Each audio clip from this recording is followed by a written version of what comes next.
You've been tricked into believing that peace comes from fixing everything, your past, your future, your body, your mind. That once you finally figure it all out, the anxiety will disappear. But if that were true, why do people who do everything right still feel tight in their chest, stuck in their head, and exhausted by their own thoughts? Why does sleep feel more like a battle than a refuge? The truth is, anxiety doesn't come from the world outside. It grows from the stories the mind keeps telling, the ones about what might happen, what should have happened, and what never seems to stop happening. But Buddhism offers something most advice doesn't: a way to let go, not by fixing the storm, but by stepping out of it. This isn't about becoming a monk or escaping your life. It's about finally learning how to stop running from your thoughts, your fears, and your endless need to control what can't be controlled. It's about melting the tension, not by force, but by understanding. The kind of understanding that comes when the noise dies down and the truth gets a chance to speak. Tonight, while your eyes rest and your body sinks into stillness, these teachings will begin to undo the knot inside your chest. Thought by thought, breath by breath, the grip will loosen, the panic will soften, and a quiet confidence will begin to rise, a deep knowing that you don't have to chase peace anymore. You already have it. You just forgot how to feel it. This isn't just another sleep audio. This is the night everything changes. Are you ready? Let's begin. But before we go any further, let's go deeper. Because the problem isn't just anxiety. The real problem is why it's there. And more often than not, it's hiding beneath one dangerous habit almost no one questions: the obsession with knowing. The belief that safety comes from having all the answers. The constant pressure to be sure, to predict, to plan, to control. It sounds logical, but it's the very thing that keeps the mind locked in fear. This is where it begins to unravel. There's a silent kind of suffering that grows from needing certainty. It doesn't scream. It whispers through racing thoughts at 3 a.m., the kind that ask, "What if?" over and over until the body tenses and the breath shortens. The need to know what's next, to have a solid plan, to avoid any surprises. It doesn't create peace, it steals it. And Buddhism doesn't try to feed that need. It dissolves it. Because true calm doesn't come from answering every question. It comes from realizing that most of those questions never needed answers in the first place. The wisdom of not knowing isn't ignorance. It's a radical, grounded freedom. It's the moment you stop running through every possible outcome, stop trying to solve the future like a puzzle, and realize the only safe place has always been right here. Not in the next plan, not in the next explanation. Right here, right now. And Buddhism teaches this not as an abstract idea, but as a lived, embodied practice. Letting go of certainty isn't some spiritual poetry. It's the key to inner stillness. We've been taught that to feel safe, we need to predict. But prediction is just a guess dressed up as control. The truth? Life has never been under anyone's full control. Not yesterday, not now, not tomorrow. The weather shifts, people change, plans fall apart. Even the most carefully built lives are still touched by the unknown. And here's the twist. The more someone tries to control that chaos, the more anxious they become. Because deep down, the body knows it's a losing game. Buddhist wisdom turns that entire game upside down. It says, stop trying to win, stop needing to know, stop fighting the river and learn to float. Not knowing becomes power when it's embraced, not feared. When it's understood not as a flaw, but as the nature of all things. Impermanence isn't a threat, it's a relief. Because if everything changes, then even anxiety isn't permanent. Even fear isn't forever. There's nothing to cling to, and in that space, the mind finds air. Instead of chasing fixed answers, Buddhism teaches how to sit in the presence of the question, to feel the discomfort of uncertainty and not react. That space between not knowing and reacting is where real transformation happens. It's the space where anxiety starts to melt, not because it was solved, but because it was seen with new eyes. Think about how often certainty is used like armor. If I just know what they're thinking, if I just know how it ends, if I just know what to do. But every layer of that armor is heavy, and it never really protects. It just makes it harder to breathe. Letting go of that need doesn't make someone vulnerable. It makes them light. It makes them free. Zen teachers sometimes say, "Don't know mind is closest to truth." That phrase isn't a metaphor. It's a direct invitation to step out of the trap of constant labeling and judging and predicting. It's the exact opposite of what the anxious mind does. Anxiety tries to categorize every experience, label every emotion, forecast every outcome, and in doing so, it squeezes the life out of the present moment. But what happens when the mind softens, when it stops demanding answers?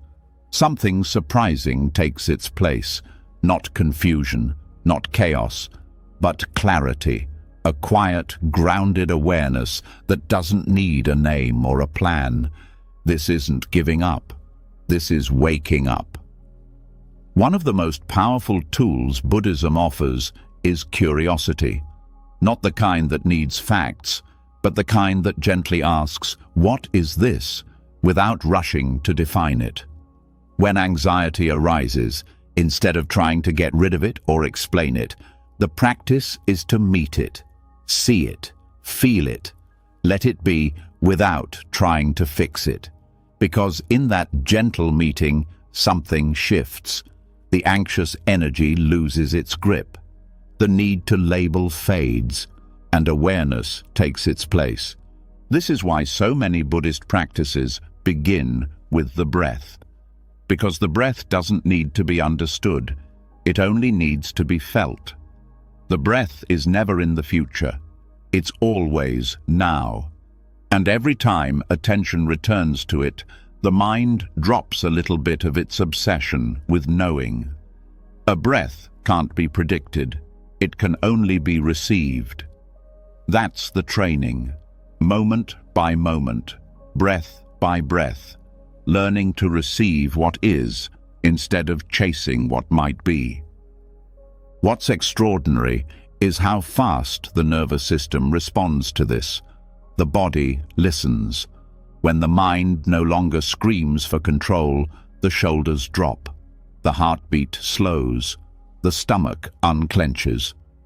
Because finally, the inner command center has stopped yelling instructions, and in the silence, the body returns to its natural rhythm, a rhythm that was always waiting underneath the noise.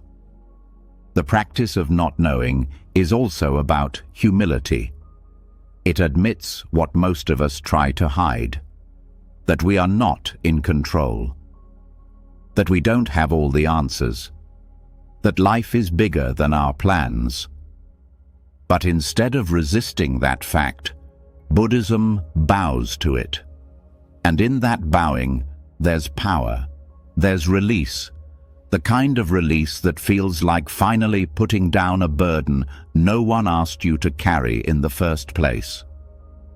Some of the greatest breakthroughs come from this surrender, not because a plan was made, but because the mind was quiet enough to hear something deeper. Intuition doesn't scream, wisdom doesn't argue. They wait for silence, they wait for space, and the obsession with knowing leaves no room for either. That's why Buddhist teachings are so full of paradox, because the truth doesn't fit neatly into answers. It lives in tension, in presence, in stillness. When the anxious mind hears that, it gets frustrated. It wants clarity, it wants resolution.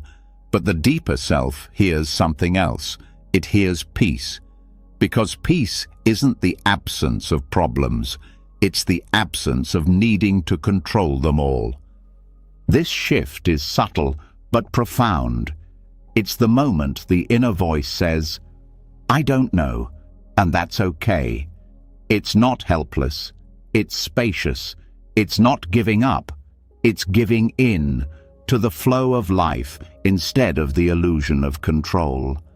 And slowly, that acceptance becomes strength. The kind that doesn't flinch when life swerves. The kind that smiles at change instead of fearing it. Even in meditation, this principle is key. Beginners often think they need to stop thoughts, but the truth is, there's no need to stop anything, just to notice, to stay with what is. That's the practice of not knowing, not trying to shape experience into something else, but allowing it to unfold. Over time, the mind learns that it doesn't need to be the director of everything. It can simply be a witness, a participant, a friend to the present moment. This isn't just spiritual poetry, it's neurological reality. When the mind stops over-analyzing, new parts of the brain light up. Areas connected to creativity, insight, and calm become more active. The nervous system resets. The immune system strengthens. Sleep improves. The body begins to repair. All from the simple act of no longer needing to know. The great Zen master Shunryu Suzuki said, "In the beginner's mind, there are many possibilities. In the expert's mind, there are few." Anxiety wants to be the expert. It wants to narrow the future into one safe path. But peace lives in the opposite direction, in the openness of a beginner's mind. A mind that sees the world fresh, without categories, without assumptions. A mind that doesn't need the future to be known to feel safe now. This shift isn't just personal, it changes how one relates to others. When the mind no longer needs to predict or judge, conversations become deeper, relationships become lighter. There's less pressure to fix or advise or explain, just presence, just listening. And in that space, connection grows. The wisdom of not knowing is not passivity, it's engagement without tension. It's the quiet confidence that whatever comes can be met. It's the rooted strength of someone who no longer needs life to follow their script. Because they've stopped writing scripts, they're too busy living. Letting go of certainty doesn't mean life becomes vague or meaningless. It means life becomes vivid, felt, real. Every sound, every touch, every breath becomes a doorway back to presence. And in presence, anxiety loses its fuel. Because anxiety can only survive in the imagined future, never here. So the next time that wave of worry rises, pause. Don't fight it, don't follow it, just see it. Know that it doesn't need to be solved. It just needs space. Give it that space. Give it permission to rise and fall, and know that in doing so, you're practicing the greatest form of courage, living without needing to know. And as the body softens, and the thoughts slow down, and the breath deepens, a different kind of knowing begins to emerge. Not the kind built on facts and forecasts, but the kind that's felt in the bones, the kind that says, "I am okay, right here, right now." That's the wisdom of not knowing, and that's where peace begins. The moment certainty loosens its grip, something strange and subtle begins to show itself. A strange quiet, a hollow feeling, as if the mind suddenly asks, "If I don't have to know everything, then who am I?" That's not a flaw in the path. That is the path. When control fades, the self, the one who was clinging so hard, begins to flicker, and in that flickering, the next truth unfolds. The anxiety that once clung to the future also clings to identity, to the labels, the image, the role, the mask. Beneath anxiety often lives the fragile idea of me. And Buddhism goes deeper, not just to the fear of not knowing, but to the fear of not being something solid at all. There's a tension that lives quietly in the way people carry their own identity, a weight that comes from trying to always be someone who's strong, someone who's capable, someone who's healed, someone who's never anxious. These expectations build up like walls, trapping a person inside their own idea of themselves. It creates pressure to keep up the performance, to match the image. And when reality doesn't cooperate, when mistakes happen, when fear shows up, when life gets messy, anxiety flares, not just because of the event, but because of the threat it poses to that inner identity. Buddhism doesn't tell people to strengthen that identity. It gently suggests that the identity itself is the cause of tension. Not because people shouldn't have a personality or story, but because believing that those things define them is what makes life feel like a constant test. There's a reason the Buddha taught anatta, the absence of fixed self. Because when the self becomes flexible, pressure disappears.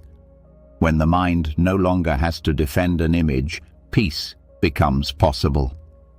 Most people don't realize how deeply they're protecting their identity. It's not always loud or obvious. It's in the hesitation before saying, "I don't know." It's in the way someone over-explains to prove they're smart enough. It's in the way someone avoids vulnerability to appear strong. These behaviors don't come from arrogance. They come from fear. Fear that if the image cracks, they'll be rejected, abandoned, unworthy. But what if that fear is built on a false foundation?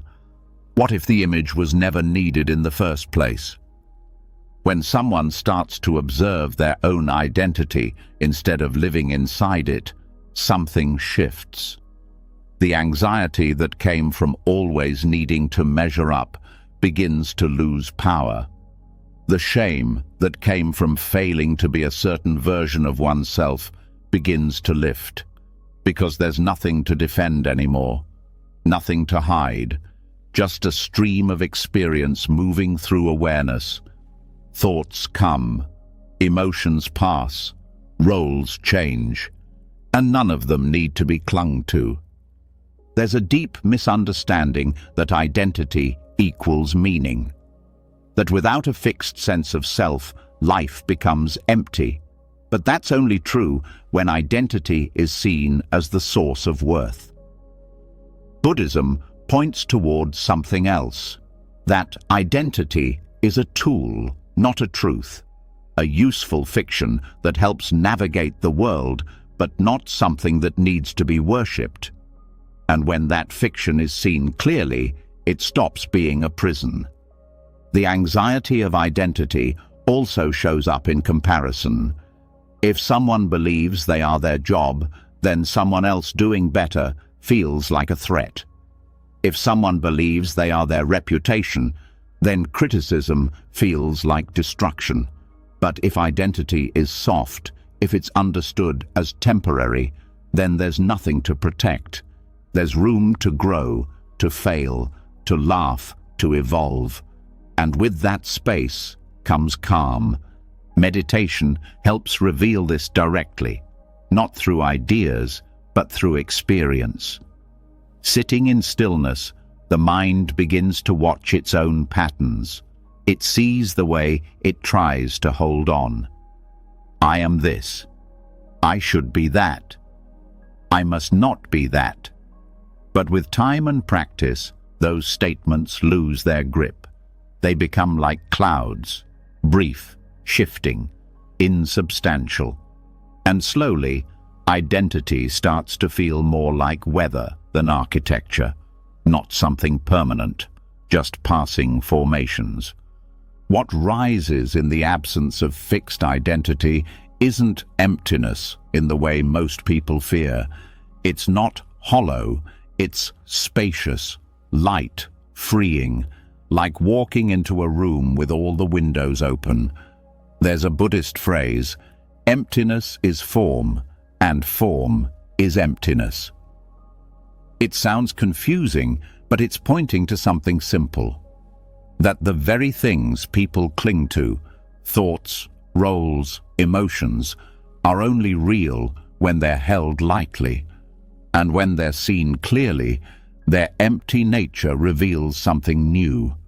Presence, aliveness, a kind of quiet joy that doesn't come from being anything in particular, just from being. The ego wants to make everything solid. It wants definitions, rules, status. But the truth is more like a river, always flowing, never fixed. And when people stop trying to freeze that river into a shape called me, they stop fighting reality. They stop being at war with who they think they should be. And that silence, that surrender, is where anxiety begins to disappear. There's also a beauty in not having to always be consistent. Identity demands consistency, but life isn't consistent.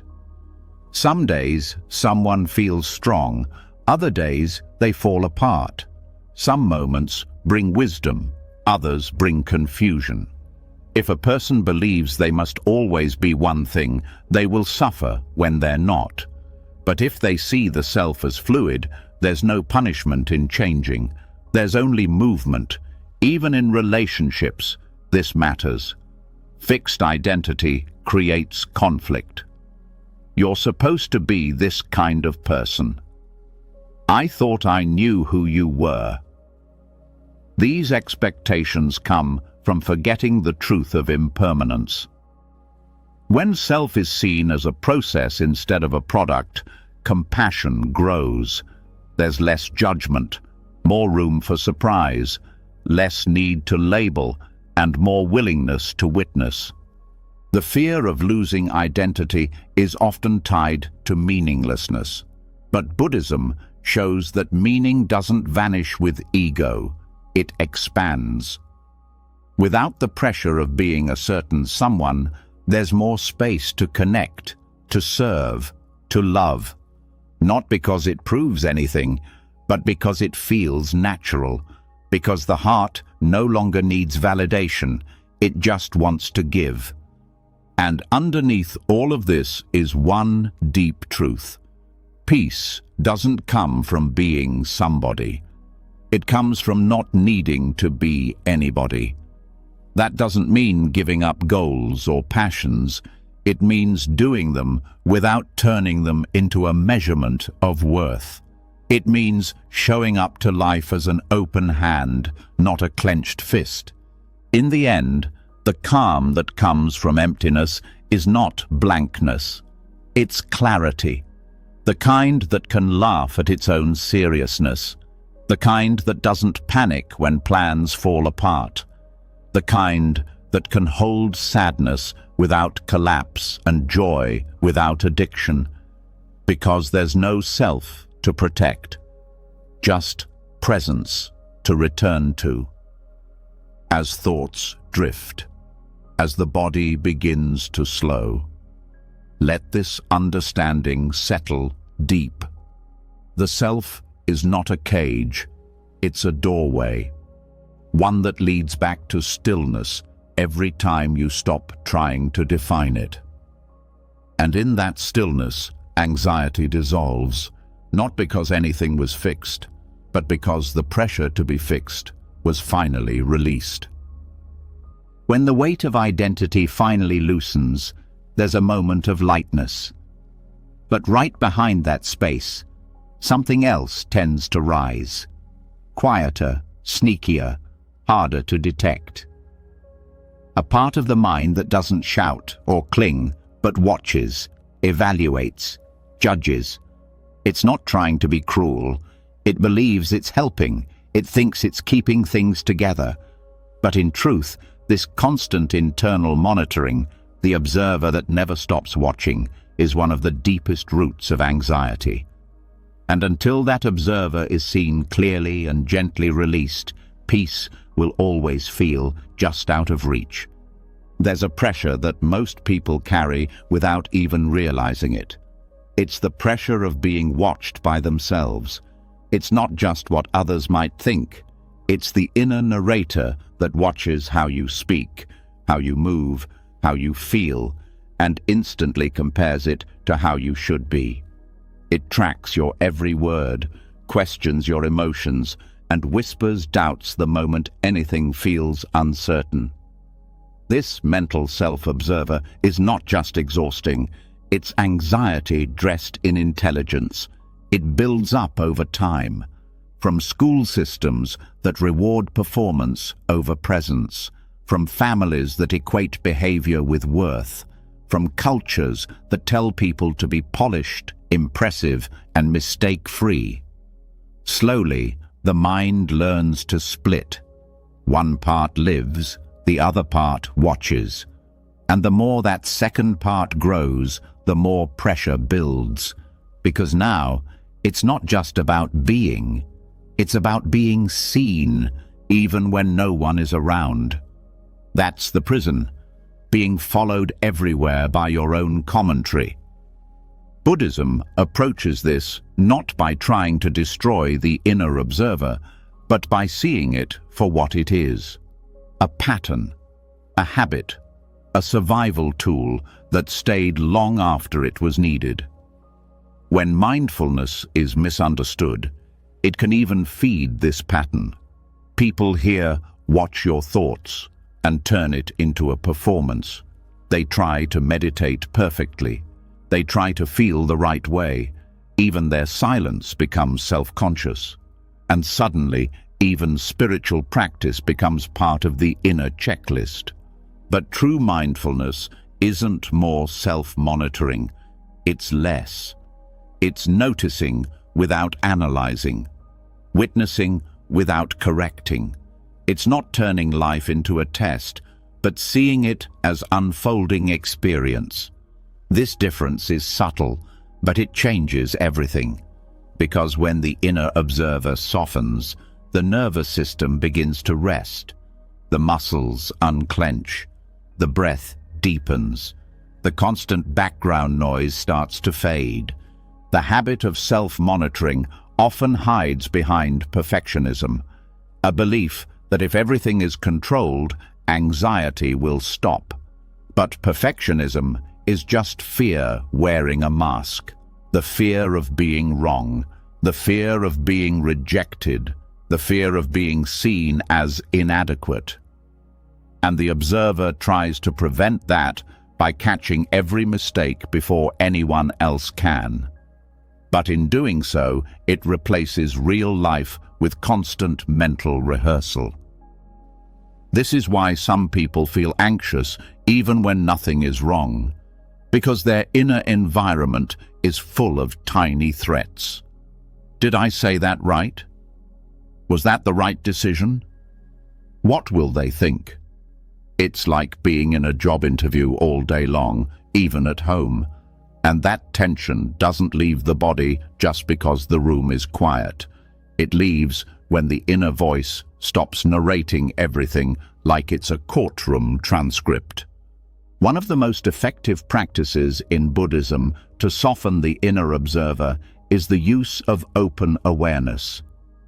Instead of laser focus on one object, the mind is allowed to rest in a spacious noticing.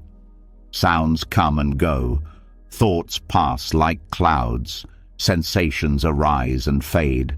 There's no commentary, just experience. No labeling, just presence. And over time, the part of the mind that always checks begins to relax, because it realizes that it's not needed, that life doesn't need to be micromanaged to be lived well.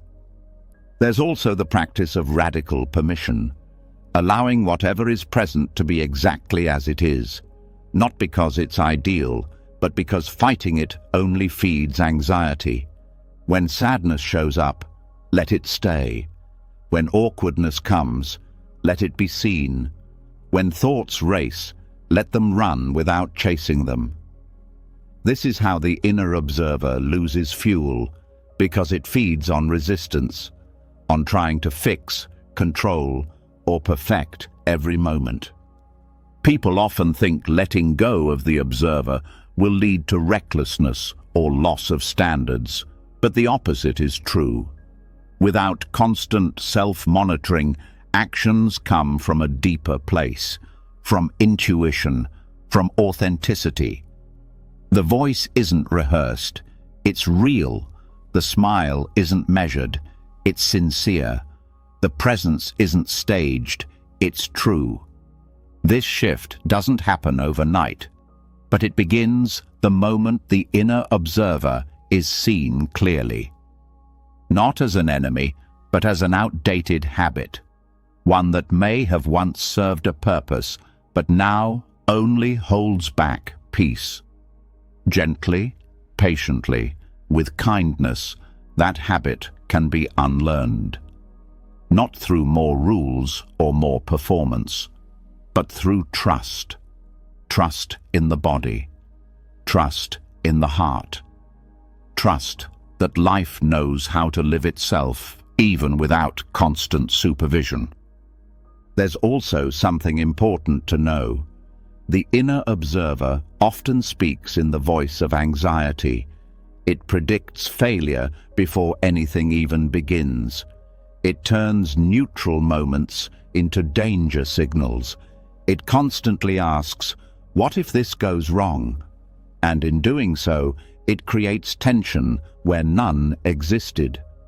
But when that voice is met with awareness instead of belief, it begins to lose power.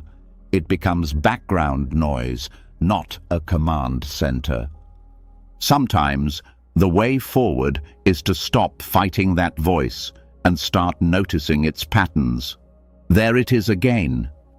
That's the part of me that panics before every new thing. That's the voice that learned fear a long time ago. And just like that, a gap opens up, a space between the voice and the listener, and in that space, freedom begins to grow. Compassion is also essential here, because self-monitoring often comes with self-criticism, harshness, guilt, a running list of shoulds. But Buddhism teaches that compassion isn't a luxury, it's a necessity. Without it, the mind becomes a battlefield. With it, the mind becomes a refuge. Speaking to yourself kindly, even when things go wrong, isn't indulgent. It's medicine. It's how the nervous system learns that safety doesn't require perfection. The inner observer doesn't need to be silenced. It just needs to be seen, softened, and eventually released. When it relaxes, life becomes less like a performance and more like a dance. Movements flow, emotions shift naturally, even mistakes become part of the rhythm, And instead of bracing for judgment, the body moves with ease. Anxiety thrives on anticipation, and the inner observer is always anticipating what will happen, what they'll say, how you'll respond. But real life doesn't need that much preparation. It needs presence. It needs breath. It needs truth. The observer lives in the future, but peace lives here, right here, in the moment you stop watching yourself and start being yourself. Every moment of release counts. Every breath where the commentary goes quiet is a doorway, and with practice, those doorways become wider. The observer becomes quieter, and what remains is presence, calm, wholeness, the natural peace that was always underneath the noise. So, as the mind rests and the body softens further, let this truth take root. You are not the voice that watches. You are the space it appears in, and that space is already free, already enough, already at peace. Once the inner observer starts to fade, the silence it leaves behind can be beautiful, but it also uncovers something deeper, something more primal. Beneath the self-monitoring and overthinking, there's a pull, a tug-of-war the mind plays with the world. It reaches for what it wants. It runs from what it fears. That constant swing between craving and aversion is the hidden rhythm that drives most anxiety. It's subtle, but it shapes every choice, every mood, every thought. Buddhism calls this cycle samsara's pendulum. And unless this swinging is seen clearly and softened, the mind will keep spinning in panic, even when life is quiet. Craving doesn't always look like desire. Sometimes it shows up as restlessness, as a hunger for relief, for certainty, for something to fix the unease. The anxious mind clings to fantasies of success, of safety, of being liked, believing that once those things are secured, peace will follow. But it never does, because the craving itself creates pressure, and every time the mind says, "I need this to feel okay," it also says, "Without it, I'm not okay." That dependency becomes a prison, a loop, a constant chase that never really ends. On the other side of the pendulum is aversion, the pushing away of discomfort, awkwardness, fear, and pain. This is the part of anxiety that makes the body tighten. That tells you to avoid the meeting, skip the phone call, suppress the feeling. It's not just about discomfort, it's the belief that discomfort must be removed immediately, that anything unpleasant is dangerous. And that belief feeds panic, because now it's not just pain, it's panic about pain. Together, craving and aversion form a loop. The mind chases one thing, flees from another, and calls that running life. But it's not life. It's reactivity. It's an endless back and forth that never allows rest. And because neither craving nor aversion can ever be fully satisfied, anxiety becomes the background hum of existence, a low-level alarm that never really turns off. Buddhist practice interrupts this loop, not by replacing craving with discipline or suppressing aversion with force, but by cultivating something else entirely: equanimity. The calm strength to meet both attraction and fear without being pulled. Equanimity isn't numbness, it's not indifference, it's clarity. It's the grounded, centered awareness that sees a thought arise and doesn't chase it. That feels a fear appear and doesn't flinch. That knows both the pleasure and the pain are temporary and doesn't build an identity around either one. Anxiety is often strongest when equanimity is weakest. When someone can't sit with the tension of "not yet," the craving takes over. When someone can't bear the discomfort of emotion, the avoidance grows louder. But equanimity teaches a different way: to stay, to soften, to allow, not as a strategy to escape, but as a way to dissolve the need for escape entirely. The pendulum isn't bad, it's natural. Pleasure comes and it feels good. Pain comes and it doesn't. But when the mind becomes attached to chasing one and rejecting the other, peace is impossible. It's not the experience that hurts, it's the grasping, it's the pushing, it's the refusal to be with what is. Craving says, "This isn't enough." Aversion says, "This is too much." Equanimity says, "This is what's here." And in that shift, the cycle begins to slow. There's also a hidden fear behind craving, the fear of emptiness. That if we stop wanting, we'll lose direction. But Buddhism shows that true clarity doesn't come from grasping. It comes from seeing. When the need to fix and change everything pauses, space opens, and in that space, life reveals itself. Not as something to conquer, but something to meet, moment by moment. Even small things reveal the pendulum, craving the perfect response to a text, dreading a silent pause in a conversation, wanting to be praised, fearing being misunderstood. The mind is constantly pulling and pushing, but with practice, it learns to stay steady, to feel the swing but not be thrown by it. This is not passive, it's deeply alive, fully awake, because nothing is being numbed or avoided. Everything is being met. Meditation helps retrain the nervous system in this. When cravings arise, to move, to get up, to check your phone, you stay. When aversions arise, boredom, discomfort, restlessness, you stay. Not out of force, but out of choice. And each time you stay, the mind learns that not every urge needs to be answered. That safety doesn't require control. That peace can be present even when comfort is not. This is why Buddhism teaches non-attachment, not detachment. Detachment is pushing away. Non-attachment is letting things be without needing to hold on.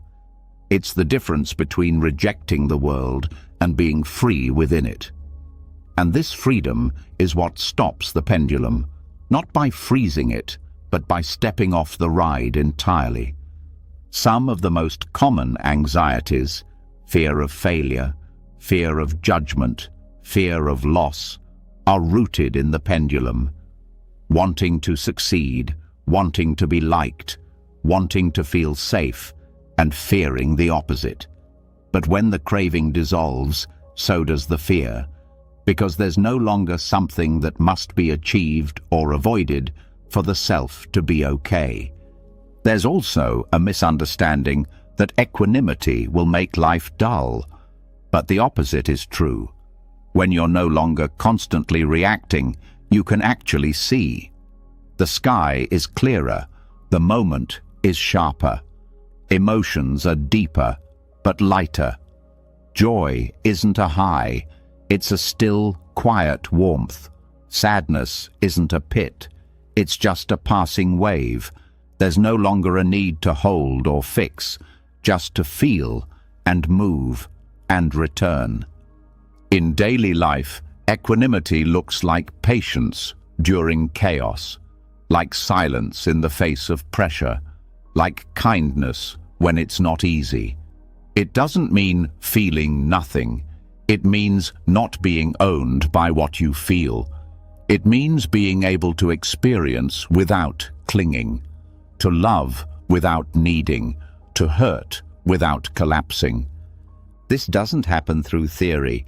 It happens through training, moment by moment, breath by breath, choosing to pause instead of react, to notice the craving rising and not feed it, to notice the aversion flaring and not obey it.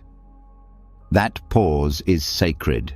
It's where the pendulum starts to slow, and over time, something profound begins to happen. The energy once wasted on chasing and resisting becomes available. The mind becomes clearer. The heart becomes more open. The body softens. Not because life is perfect, but because the fight is over. And in the absence of that fight, anxiety has nowhere to land. The pendulum still moves, but it no longer pulls. Cravings still come, but they don't command. Aversions still appear, but they don't control. The mind sees them, thanks them, and lets them pass, like wind through an open window. There's a deep, quiet power in not reacting. It's not weakness, it's wisdom. It's knowing that not every discomfort is a problem, that not every urge is worth following, that sometimes the greatest strength is found in staying still while everything moves around you. And now, as the next breath flows in and out, feel the space that's opened, not because the world changed, but because the grip on it softened. This is how anxiety ends, not with a bang, but with a breath, with the gentle unraveling of the need to chase and the need to run.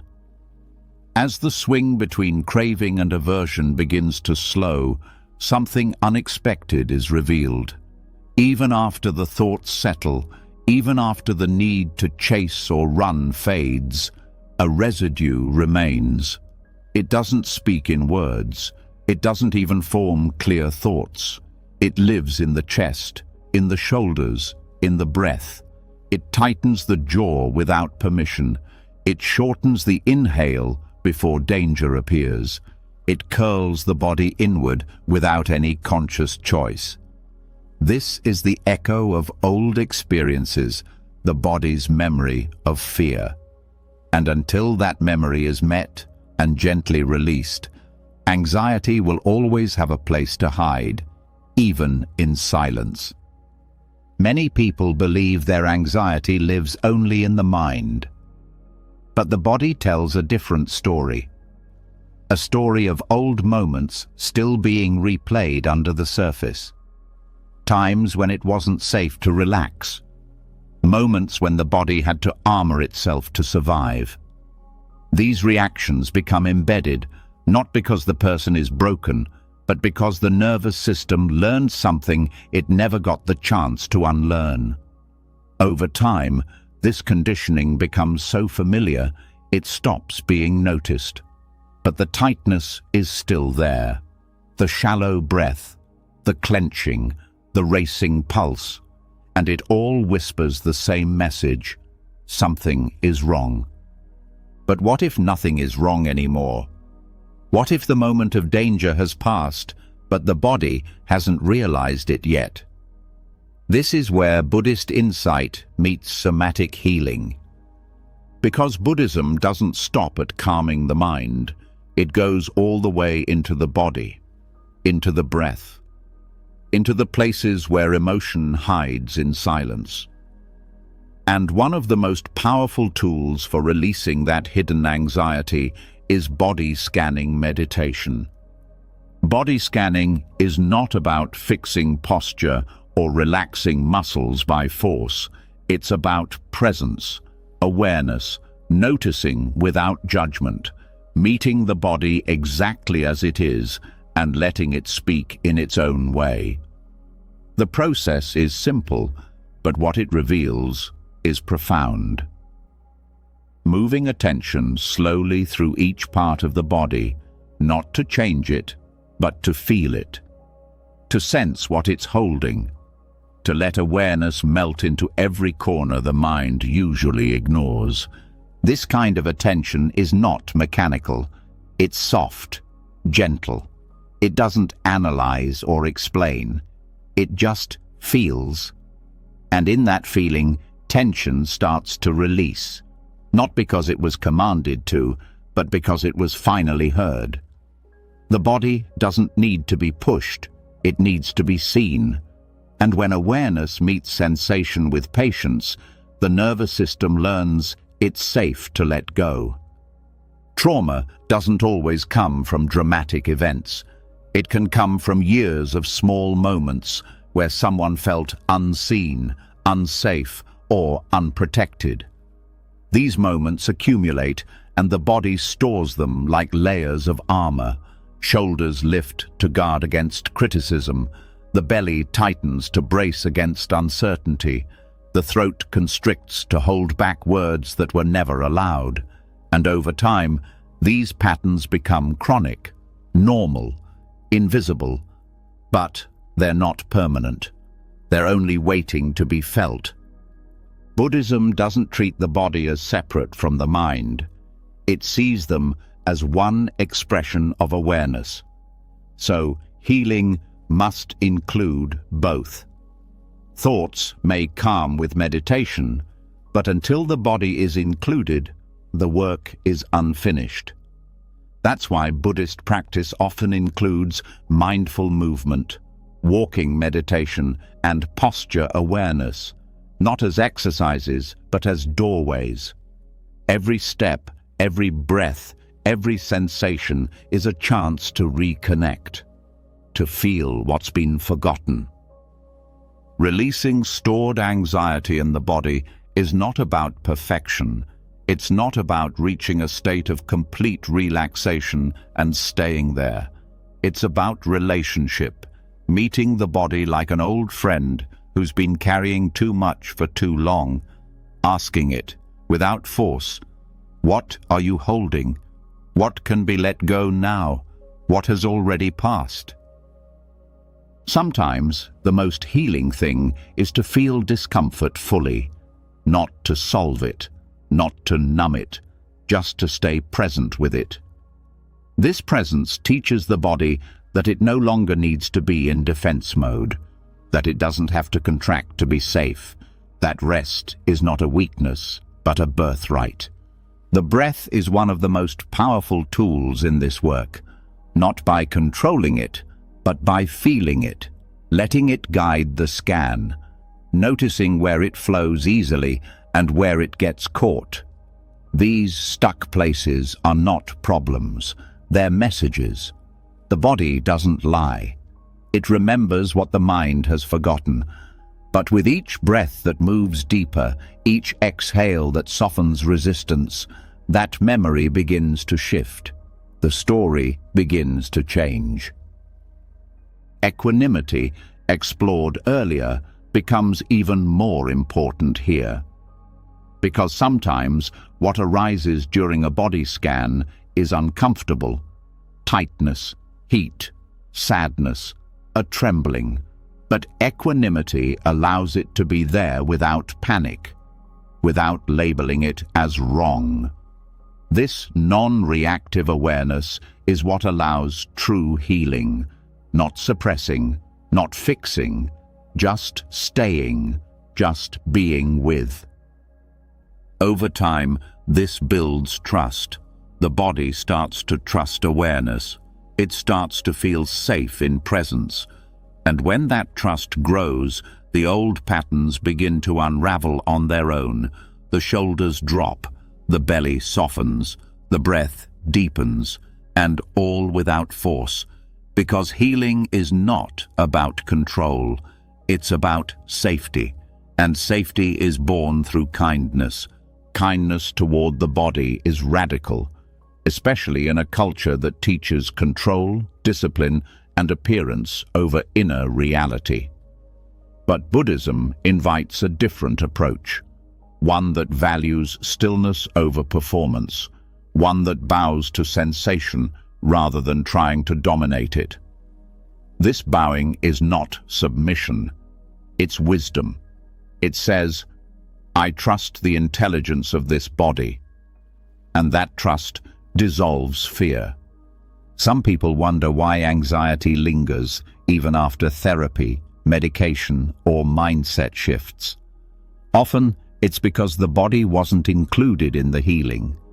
The tension stayed, the breath stayed shallow, the nervous system stayed in high alert, and no amount of thinking can undo what the body hasn't released. That's why this work matters, because peace is not just a mental state. It's physical, it's cellular, it's breath-based. It lives in the posture, the pace, the silence.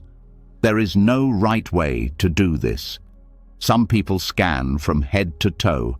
Others start with the hands, the feet, the belly. It doesn't matter where you begin. What matters is that you begin, that you feel, that you pause long enough to let the body speak. And when it speaks, you don't interrupt. You listen, you stay, you breathe. This practice also builds resilience. The more often you meet discomfort without running, the more your system learns to stay regulated. You become less reactive, less tense in the face of uncertainty, more open to the full range of experience.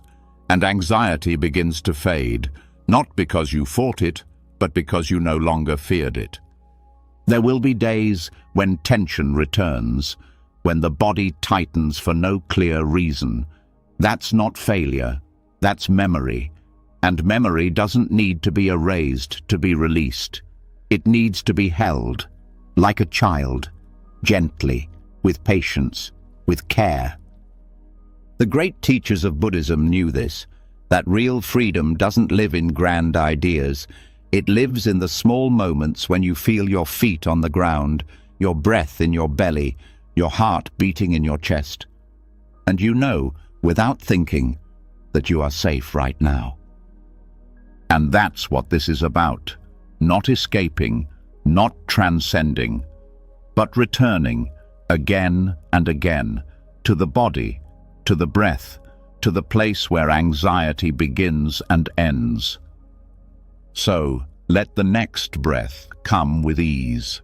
Let the body soften. Not because it was ordered to, but because it's finally allowed. This is how peace grows. This is how panic fades. Not by force, but by presence. As the body begins to release the weight it's held for years, something new is uncovered. A softer, quieter current that runs beneath muscle, beneath thought, beneath posture. It isn't sharp like trauma. It doesn't feel like a wave. It feels like a loop, tight, circular, repetitive. It's not the original fear. It's the reaction to the fear. The moment anxiety shows up and the mind says, "Oh no, not this again." It's fear of fear, and it's one of the most invisible, exhausting patterns in the anxious mind. The pain is not just in the anxiety itself, it's in the resistance to it. That second response, the second dart, is what turns a simple discomfort into full-blown panic. But it doesn't have to be this way. Not when you see what's happening with clarity and meet it with compassion instead of judgment. In Buddhist psychology, there's a powerful teaching about the two darts. The first dart is pain. The second dart is our reaction to it. The first is unavoidable. It's part of being alive. The body gets sick. The heart gets hurt. The mind gets confused. But the second dart, that one is optional. It's the mind's habit of doubling down. Why is this happening? This shouldn't be here. What's wrong with me? That's where suffering multiplies. That's where anxiety turns from a passing storm into a constant inner war. The fear of fear shows up in so many subtle ways. It's the tightening when a small worry appears, followed by the rush of trying to make it go away. It's the frustration when calm doesn't arrive fast enough. It's the shame that bubbles up after a panic attack, as if the emotion itself was a failure. But none of that is about the original fear. It's all second dart. It's the story layered on top of the sensation, and it's that story that keeps the nervous system stuck in alarm. Breaking this cycle begins with recognition, seeing the second dart for what it is, not the enemy, but a learned reaction, a habit the mind picked up to try to stay safe. Most people were never taught how to be with fear. They were taught to avoid it, suppress it, or distract from it. So, when it arises, the mind scrambles. It looks for a fix. It labels the fear as a threat, and the body responds as if danger just increased, when in reality, nothing new happened. The panic came from the reaction, not the original feeling. Mindful witnessing is the first step toward unraveling this. It means pausing when anxiety arises and noticing not just the fear, but the response to the fear. The thoughts, the urgency, the tension. And instead of believing them, you just see them. You don't try to change the feeling, you change your relationship with it. You become the one who watches, not the one who fights. And in that shift, the energy starts to move differently. The spiral begins to break. Compassion is essential here, because the second dart often comes with self-blame, a quiet voice that says, "You should be over this by now. Why can't you just relax?" But those thoughts only feed the fear. They add more weight, more pressure. And healing never comes from pressure. It comes from space, from warmth, from the kind of inner kindness that says, "It's okay that you're scared. You're allowed to feel this."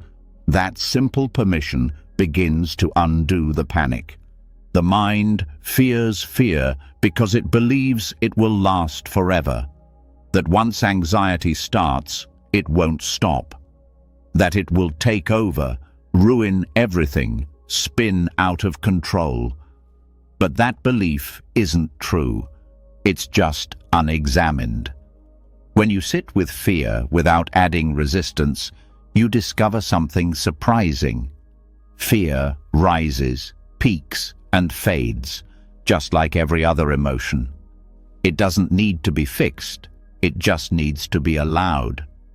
And the more often you allow it, the less power it has. This is why meditation is such a powerful teacher. Because in stillness, fear is easier to see. And when it arises, you don't run. You stay. You breathe.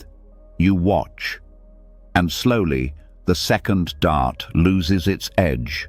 The thought, "This is bad," is replaced with, "This is here." The panic shifts into presence, and presence doesn't panic. There's a physical layer to this too.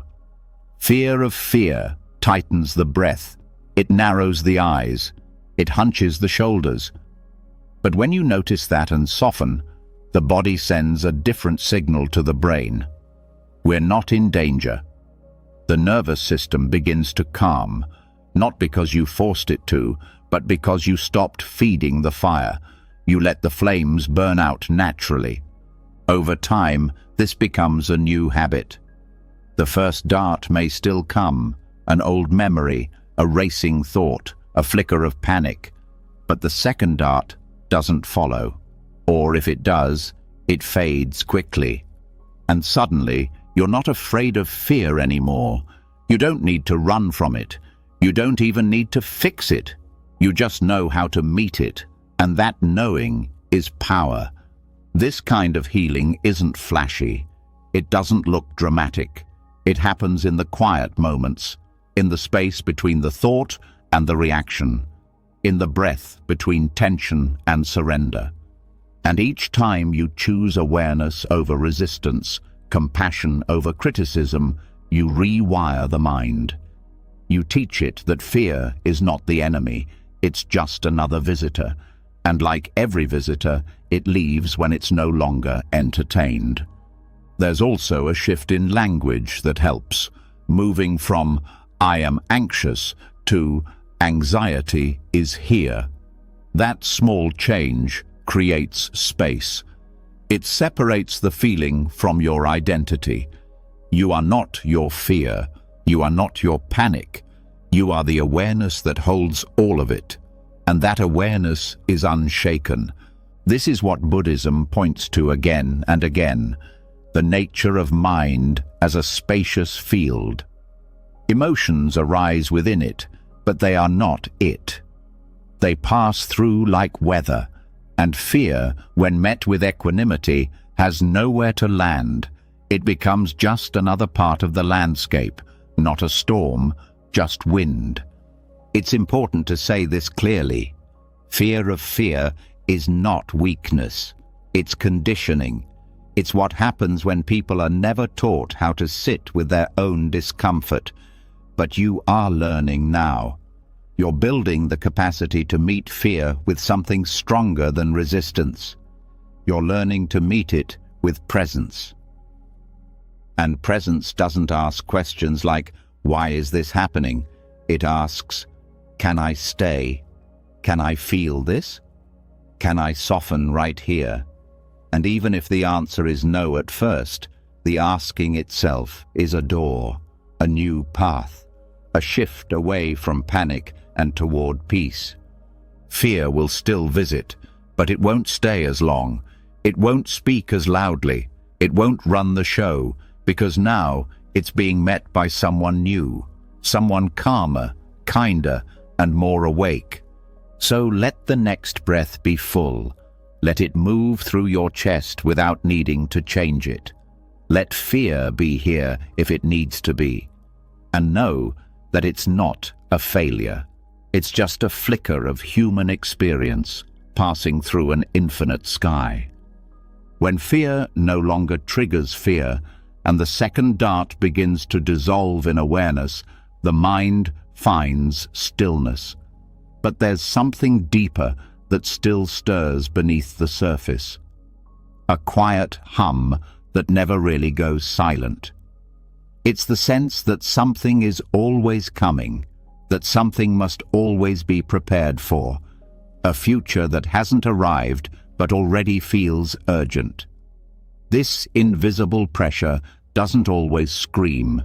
Sometimes it feels like restlessness, like impatience, like an unease that can't be placed.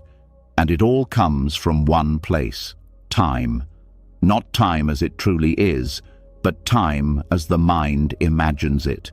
Linear, rushing, urgent. That version of time feeds anxiety. But there's another way to experience time, a way that doesn't chase the future, a way that heals. Buddhism doesn't treat time as a straight line. It treats it as a construct of thought, something the mind uses to organize the world, but not something real in the way presence is real.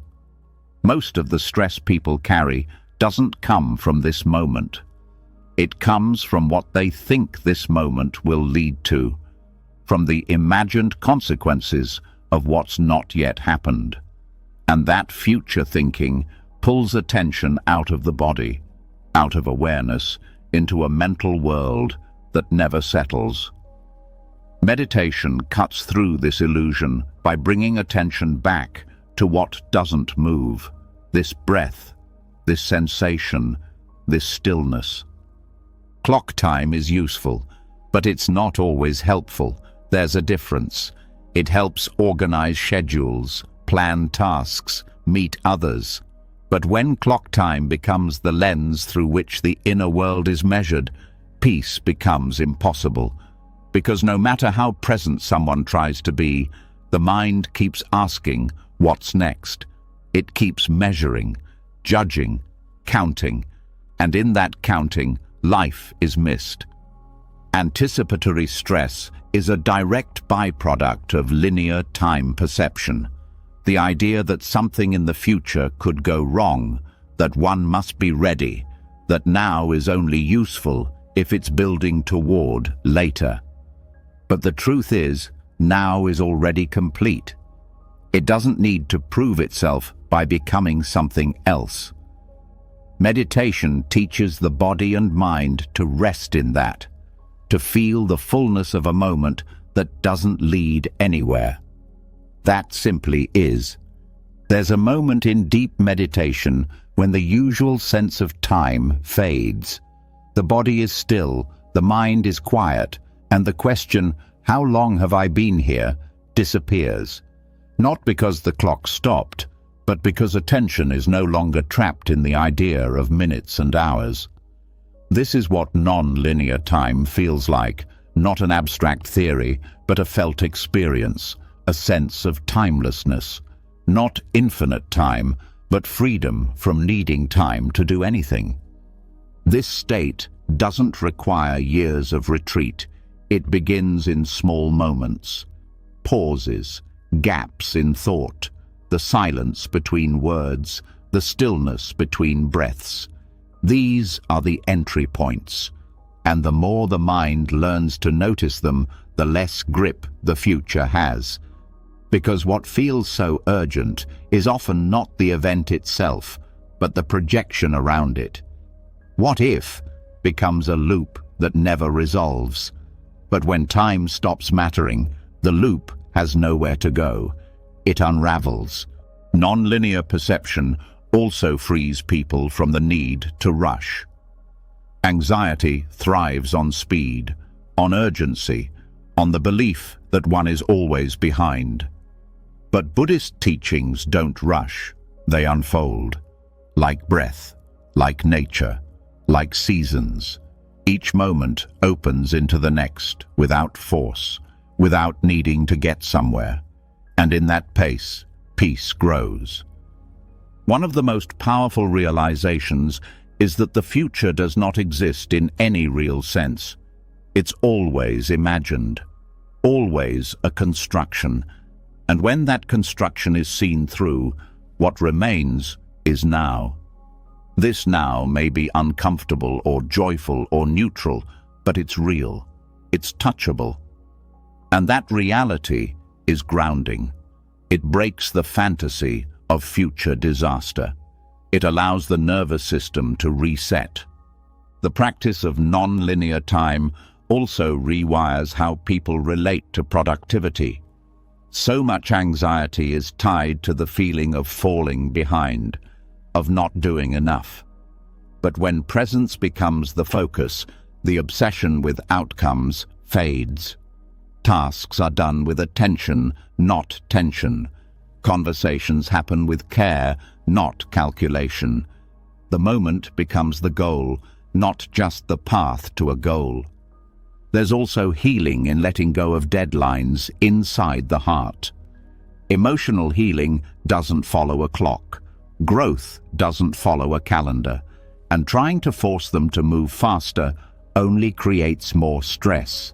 Buddhist wisdom invites a deeper trust that what needs to unfold will in its own time. That awareness is not late, that the body knows its rhythm. Time also becomes distorted during anxiety. A single minute of panic can feel like an hour. A peaceful hour can pass in what feels like seconds. This shows how subjective time really is.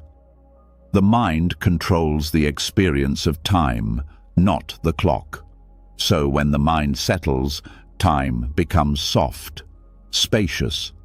And when time is spacious, anxiety has no tight corners to press against. Letting go of clock time doesn't mean ignoring responsibilities. It means no longer measuring life's worth by how fast things are achieved. It means recognizing that presence is not a delay. It's the destination. That joy doesn't live in the future. It lives in awareness, right here, right now. There are also practical ways to step out of linear time. Mindful walking without tracking steps or distance. Eating slowly without looking at the clock. turning off notifications that divide attention into fragments, creating moments each day with no goal except to be. These are not luxuries. They are medicine for a mind addicted to motion. In monastic life, this way of living is embedded into everything. Bells ring, not to announce tasks, but to return people to now. Meals are eaten in silence so that eating becomes meditation. Chores are done with full attention, not as obstacles to the next thing. This isn't just tradition, it's training. Training the mind to leave time behind, not forever, but often enough to remember what freedom feels like. And in modern life, that same training is still possible. It begins with one breath, not timed, not counted, just felt, fully, and then another, and then another. Each one dissolving the illusion that something else must happen, that something else will complete you, nothing else is coming, and that's not a threat, it's a gift. The more the mind returns to presence, the more life reveals its depth. A single moment contains more than 1,000 plans, the sound of wind, the rhythm of a heartbeat, the softness in someone's eyes. None of these are found in the future. They're found in this open, untimed moment. And when the mind lands here, anxiety has no hook, because there's nothing missing, nothing to chase, nothing to lose. This is what it means to leave clock time, not as escape, but as arrival. Arriving fully into this breath, this body, this now. And the more deeply you arrive, the more deeply you heal. Because the future cannot be healed. Only now can. Let the breath move without schedule. Let the day unfold without prediction. Let time become soft, like mist, like space, like the sky. This is where panic ends, not in fixing the future, but in forgetting to fear it. Because there is no later, there is only this. As time softens and the future loses its grip, the mind begins to rest in something closer to its natural state. But even within presence, thoughts still arise, subtle judgments, tiny plans, memories drifting in without warning. The stream of thinking doesn't stop just because the clock disappears. And this is where the next layer of insight emerges. Beneath thought, beneath reaction, beneath even awareness of the present moment, there is something more subtle still. A space so quiet, so still, it exists before thought even begins. Not in the past, not in time, but in pure awareness, untouched by identity, untouched by worry. Buddhism calls this the breath before breath, and when the mind touches this space, anxiety no longer has anywhere to grow. This state is not abstract. It is not spiritual poetry. It is something deeply real and surprisingly accessible. Everyone has felt it at least once. Those moments where the world fades just before falling asleep, when there's no effort to think, no urge to move, no voice narrating anything. Just pure presence, without content. The reason this state matters is because it's the only place the anxious loop can't follow. Because the loop needs thought to survive. It needs commentary. But in pre-thinking awareness, the mind doesn't latch on. It just rests. The key to entering this state begins with breath. Not the controlled breath of technique or discipline, but the raw breath that happens before it's noticed. Most people only connect with their breathing once it becomes shallow or tense. They catch themselves after the disturbance. But the invitation here is to connect with the breath so early, so subtly, that thought hasn't even arrived. The inhale that hasn't yet been labeled. The exhale that hasn't yet been managed. That's the doorway. To access this, the mind must slow down, not with force, but with permission. You don't grab at the breath. You don't guide it. You simply meet it, gently, like catching a feather in freefall. Attention shifts from thought to sensation, but even that shift is soft. There's no inner voice saying, "Now I am focusing." That would be too late. The practice begins before that voice, before the observer forms. It's awareness of awareness itself. This may sound impossible, but it's closer than you think. All it requires is a kind of listening that doesn't wait for words, a sensing that doesn't need shapes. Most meditation techniques guide people into this slowly. Watching the breath, noticing sensations, naming thoughts. These are steps that prepare the system. But this practice skips even the preparation. It starts from stillness. And in that stillness, you notice something surprising. There is no need to do anything. Awareness is already here. The breath is already happening. The only thing missing was noticing it without naming it. This is what interrupts anxiety at its very root. Because anxiety always begins with a story, a projection, a resistance. But in pre-thinking awareness, there are no stories, no projections, just openness. Thoughts may still come, but they don't catch. They float by, they dissolve. And slowly, the habit of following them fades. It's like watching ripples fade on a lake. You don't need to push them down. You simply stop throwing stones. That's what the breath before breath teaches. That the mind doesn't need to be controlled. It just needs to be left alone. And in that allowing, peace emerges not as a goal, but as the natural state of being. This space also reveals something powerful about identity, because before thought, there is no self, no role, no past, no problem to solve, just presence. And when someone lives from that presence, even for a few moments, everything shifts. Decisions become simpler, emotions become less sticky, relationships become less reactive, because the inner anchor no longer depends on control. It depends on connection to what is always already here. In daily life, this awareness can be accessed in micro moments. Just before speaking, just before reacting, just before checking your phone. These are the spaces where anxiety usually enters, when attention slips forward into prediction. But if instead awareness drops backward into the breath, into the sensation of simply existing, the loop is interrupted. Not violently, not with effort, just softly, like a curtain opening to reveal light.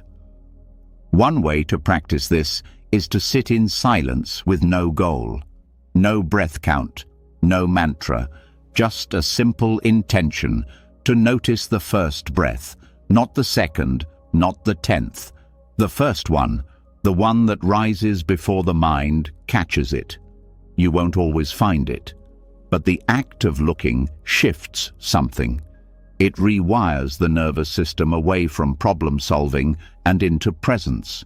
It trains attention to live before the storm. This practice also shifts how you relate to time. Because before thought, there is no urgency, no clock, no future. And in that timeless space, the body heals, the breath regulates, the heart rate slows, the immune system recalibrates, all from doing nothing, not passive nothingness, but a live stillness. The kind of stillness that listens with its whole being.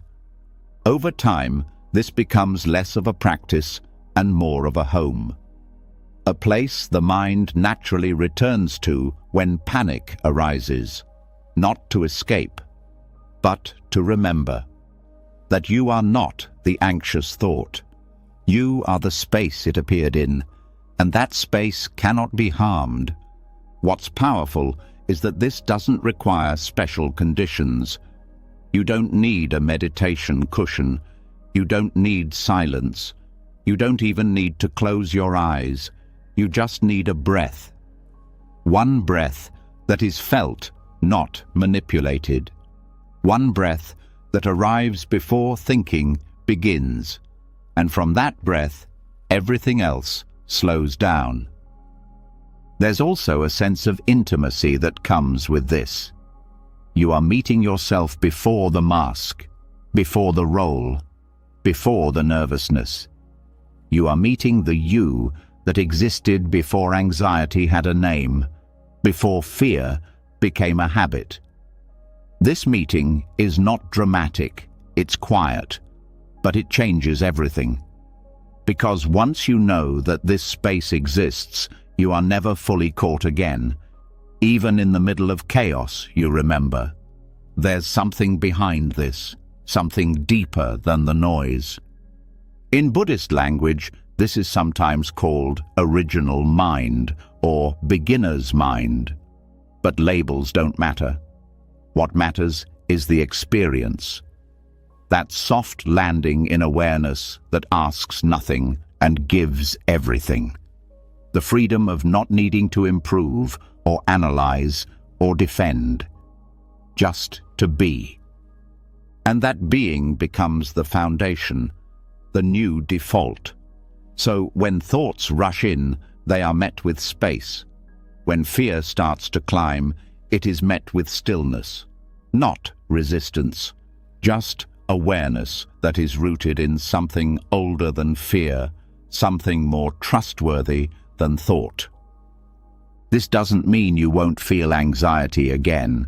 It means you'll see it for what it is, a movement, not a message, a ripple, not a truth, and that seeing sets you free. Let the next breath rise and fall, not because you made it happen, but because it always does. That rhythm is ancient. That awareness is yours. You don't need to do anything.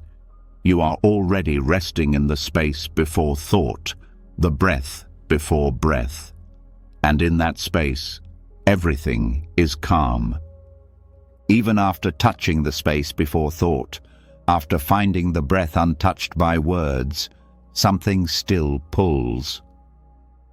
The moment the world returns, sounds, voices, alerts, sudden movements, the body tenses again, the mind wakes up, and the old habit kicks in. Reaction, the need to respond, to answer, to fix, to judge, to plan. The moment presence is interrupted, the reflex to respond comes rushing back. But what if that habit could be let go of too? What if peace isn't just found before thought, but also in the decision to no longer respond to everything that follows? There is a hidden anxiety in constant response.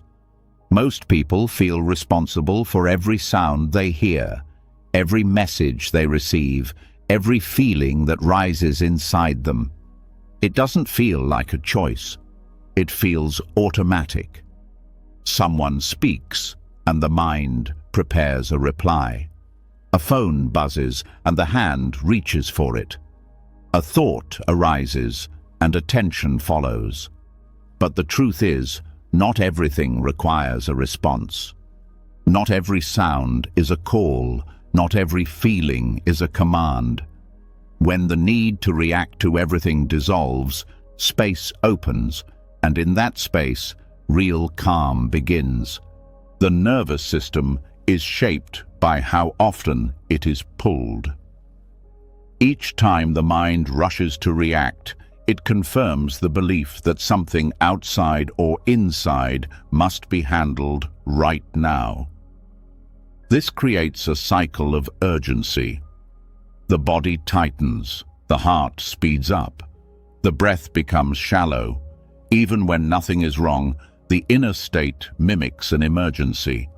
The result is chronic mental fatigue, a deep exhaustion from constantly managing stimuli, not just physical, but emotional and psychological too. Buddhism teaches renunciation, not as punishment or sacrifice, but as clarity. To renounce something doesn't mean to hate it. It means to recognize that it no longer serves, that it adds weight instead of freedom. And one of the most powerful things someone can renounce is the need to react. The belief that attention must always lead to engagement.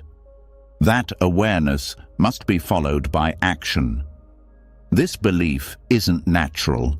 It's trained, but it can be untrained. And in its place comes silence. Silence is not the absence of sound. It's the absence of compulsion. The space where something is heard or felt and no response is needed. This kind of silence is internal. It doesn't depend on the environment. It lives in the gap between stimulus and reaction. And the more often someone rests there, the more stable their peace becomes. Meditation is the training ground for this. You hear a sound and you let it pass. You feel an itch and you don't move.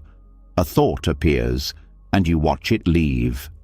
Over and over, the mind learns. This too can pass. This too does not require me. This isn't numbness. It's mastery.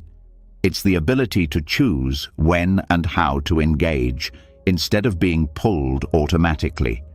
In daily life, this becomes even more powerful. Not reacting to every opinion, not answering every emotional tug, not rushing to fill every silence. This doesn't mean being cold or distant. It means being centered.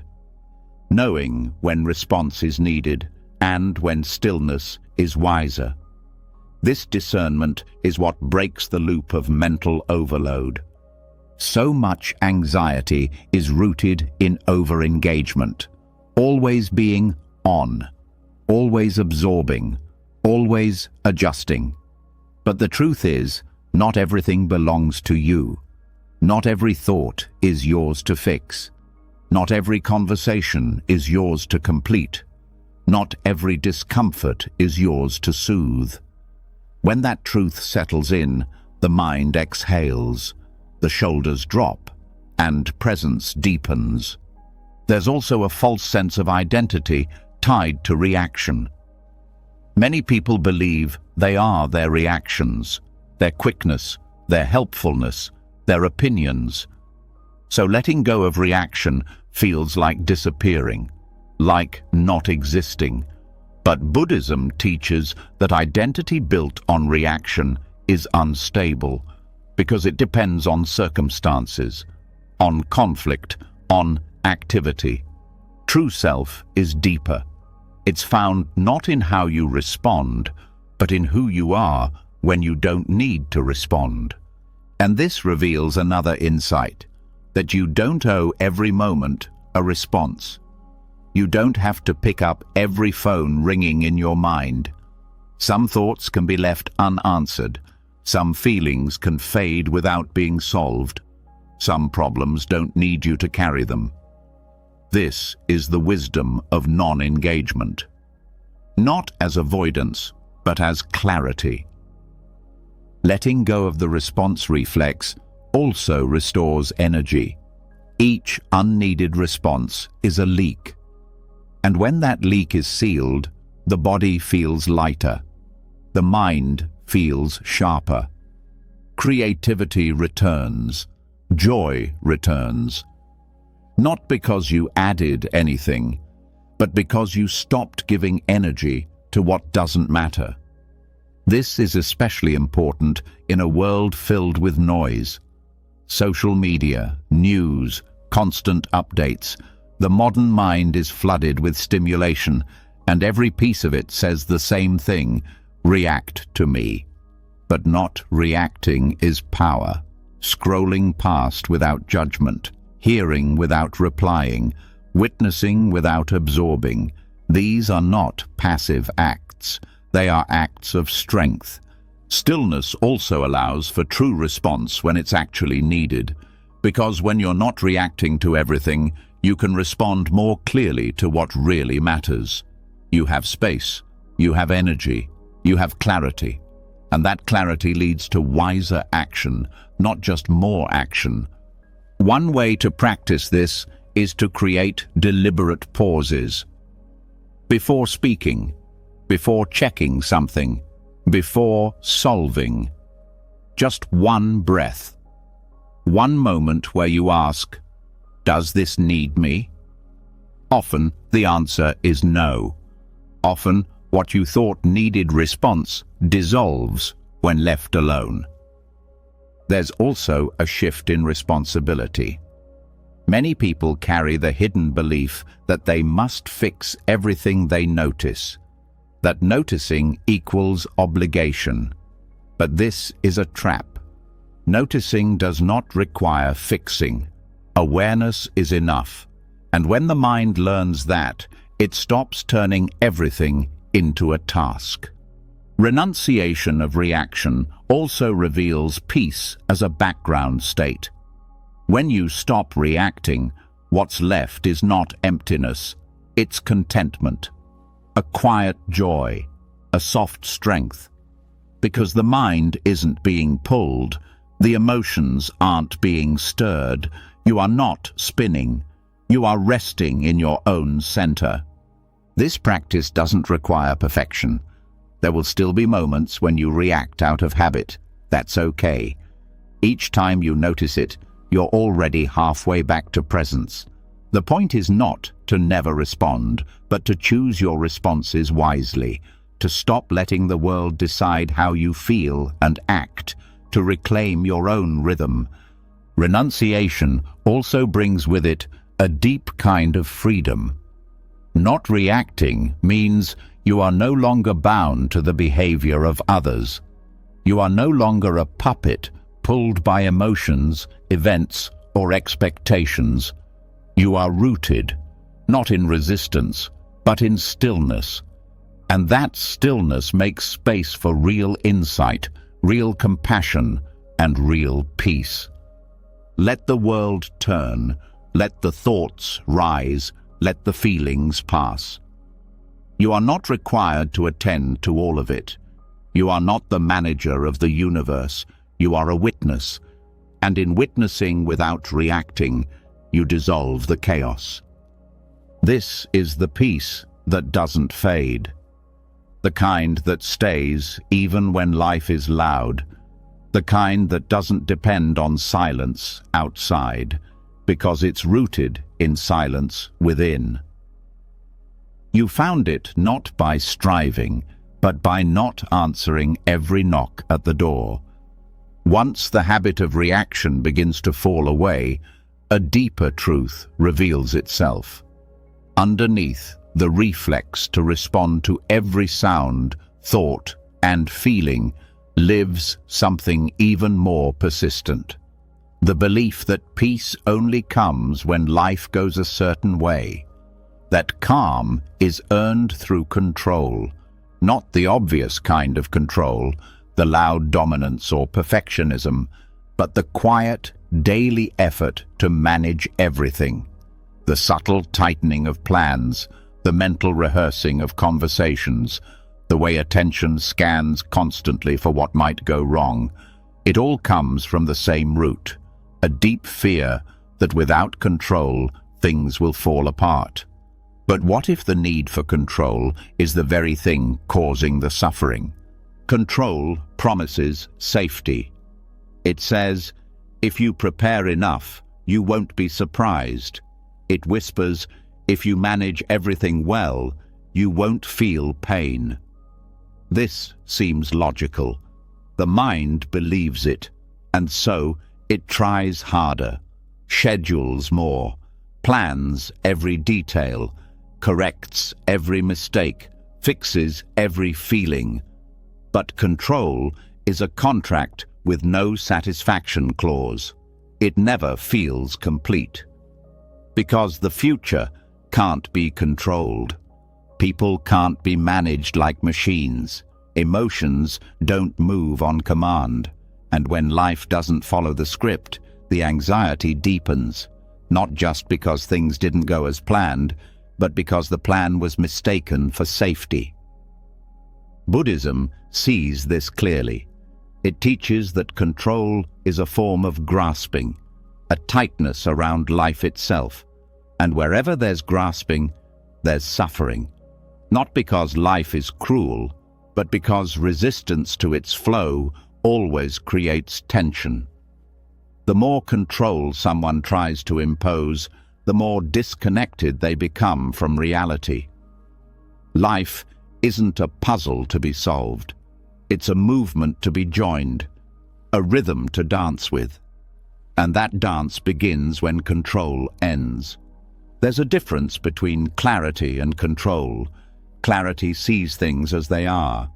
It flows with change, adapts, listens. Control resists what is, demands what should be, and fears change. Clarity brings peace. Control brings pressure. And this pressure shows up in the body. The jaw clenches. The hands stay busy. The chest feels tight. The breath becomes shallow. All signs that the mind is trying to grip what it can never fully hold. The illusion of control is also tied to identity. Many people believe they are only as good as their ability to manage outcomes, to stay calm, to be productive, to meet expectations. But that identity is fragile. It breaks when plans fall apart. It crumbles under the weight of unexpected emotion. And so the anxiety grows, not from the event itself, but from the fear of no longer being who you thought you had to be. Letting go of control doesn't mean letting go of responsibility. It means releasing the illusion that everything depends on you. It means doing your part fully and then stepping back. Trusting the process. Trusting that not everything needs your constant supervision. Control says, "It's all on me." Clarity says, "I'll show up and let life move as it needs to." The mind resists this at first. It wants certainty. It wants insurance against the unknown. But the unknown is not the enemy. It's the space where life lives. Every joy, every discovery, every moment of peace you didn't plan, all came from the unknown. Control would have skipped them, but surrender receives them, not passively, but with full presence. One practice that helps loosen the grip of control is inquiry, gently asking, "What am I trying to manage right now? What would happen if I let this be? Is this mine to carry?" These questions don't dismiss responsibility. They reveal where control is being confused with care. You can care deeply and still let go. You can act with intention and still release the outcome. Another practice is softening the body. Control lives in tension, so releasing it starts with the muscles. Relax the shoulders, soften the belly, let the hands rest. These physical shifts send signals to the brain. It's okay to let go. It's safe to not know. This doesn't mean danger is gone. It means your relationship to uncertainty has changed. You're no longer bracing against it. You're breathing through it. This also applies to thoughts. The need to control often shows up as overthinking, running scenarios, replaying conversations, predicting every outcome. But these thoughts don't create safety. They create noise. And the more the mind tries to prepare for every possibility, the less it can enjoy the one that's actually here. Letting go doesn't mean stopping thought. It means not following it, letting it rise and fall like waves while you remain grounded in the present. In relationships, control often hides behind care. The need to make sure others are okay. The urge to prevent them from feeling pain. But real connection doesn't come from control. It comes from presence. From being with someone exactly as they are without trying to change their experience. This kind of love doesn't bind, it frees. There's a deep strength in releasing control. Not the strength of force, but the strength of trust.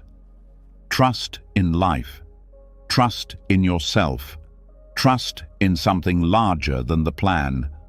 This trust isn't blind. It's grounded in experience. Every time you let go and peace arises, the mind learns, I don't have to hold everything.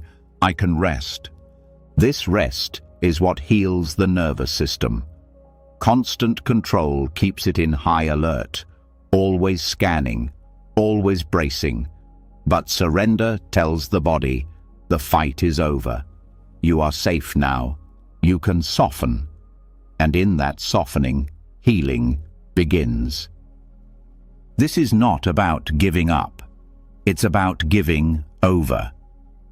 Letting life meet you instead of always chasing it. Letting moments arrive instead of trying to create them. Letting emotions move instead of trying to manage them. This openness is where presence deepens, and in presence, peace becomes natural, not forced, not earned, just remembered. There's also a spiritual layer to this.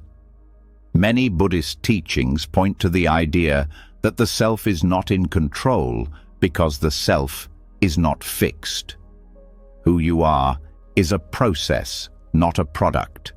A stream of experience, not a static identity. And the more you try to control that stream, the more suffering arises. Letting go means joining the stream, trusting its direction, trusting that even when it twists, even when it rushes, it's carrying you somewhere meaningful. Letting go doesn't remove fear. It removes the resistance to fear. It doesn't erase discomfort. It removes the need to change it. And in that allowing, fear and discomfort begin to soften on their own, because they are no longer being fed. Even control over healing must be released. The mind says, I need to fix this now. But healing has its own pace, its own rhythm. When you stop trying to accelerate it, it begins to unfold naturally, like a flower that blooms when it's ready, not when it's told. This shift changes everything. The way you breathe, the way you walk, the way you sit in silence, no longer chasing, no longer resisting, just being, fully, here, now. Let the breath rise, let it fall, let the world turn without your grip. The less you hold it, the more it holds you. This is the secret, the paradox. That surrender is not weakness, it is the beginning of real strength. After letting go of control, there's a quiet shift. A different kind of awareness begins to take shape. Less focused on fixing, more tuned into understanding. No longer fighting the waves of anxiety, but now curious about where they come from. Not just the surface triggers, but the deeper layers, the unseen causes that build up until panic feels automatic. Buddhism offers a way to trace that journey, a way to see how a single moment, a tiny spark, turns into a flood. This map is called dependent origination. It's not just philosophy. It's a step-by-step explanation of how suffering begins, and more importantly, how it ends. Dependent origination describes 12 links, 12 movements, each one naturally leading to the next. It begins so subtly that most people don't notice it. That's why anxiety often feels like it comes out of nowhere. But with practice, you start to see the pattern. You start to notice the chain. And once you see the chain, you can stop pulling it. You don't need to break it with force. You just need to stop following it. The first link is ignorance. Not ignorance as in being unintelligent, but as in forgetting the truth of the present moment. It's the moment when awareness dims, when attention leaves what's real and drifts into habit, assumption, or belief.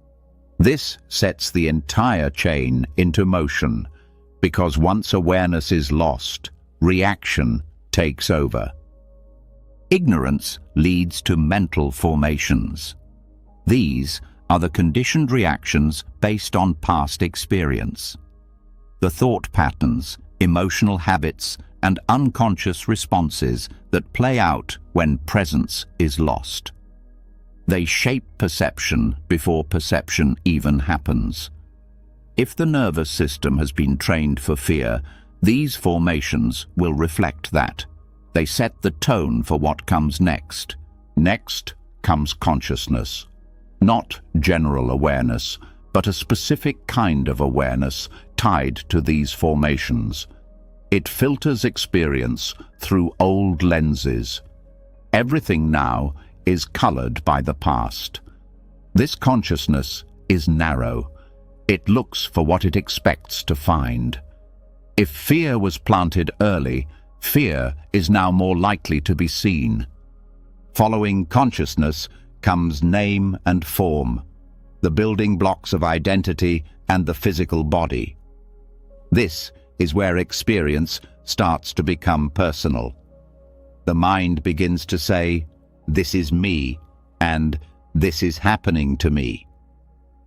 A sense of separation takes shape. The world feels solid, fixed. Experience stops being just sensation and starts being a story. That sense of self gives rise to the 6 sense bases: the eyes, ears, nose, tongue, body, and mind. These aren't just physical organs, but the entire system of receiving information. With these in place, the world floods in. Sensory input becomes constant. Every sight, sound, and thought has a doorway. From the senses arises contact, the meeting point between the sense organ, the object, and the awareness of it. It's the moment when experience is felt directly, the warmth of a touch, the sharpness of a word, the volume of a sound. Nothing is good or bad yet, it's just raw data. But this is where things begin to turn. Contact leads to feeling, pleasant, unpleasant, or neutral. This is the first spark of reaction, the moment something feels nice or not, the moment the body leans in or flinches away. It's still simple here, just a response. But if awareness isn't steady, this spark turns quickly into fire.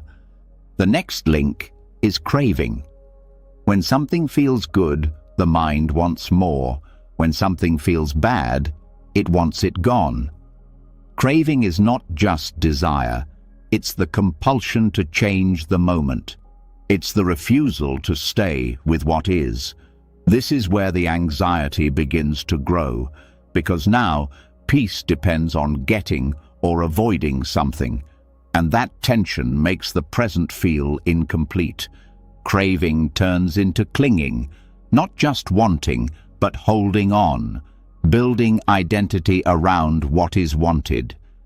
I need this. I must avoid that. This feeling means something about me. Clinging makes the moment personal. It creates pressure. The stakes get higher. Everything becomes a test, and the nervous system reacts. Clinging leads to becoming. The identity now hardens. The self feels defined by what it wants, what it fears, what it avoids. This is not just personality, it's the emotional atmosphere. The body contracts. The thoughts repeat. The future is imagined as something that must be shaped. Becoming is the momentum that carries anxiety forward, even when nothing is happening.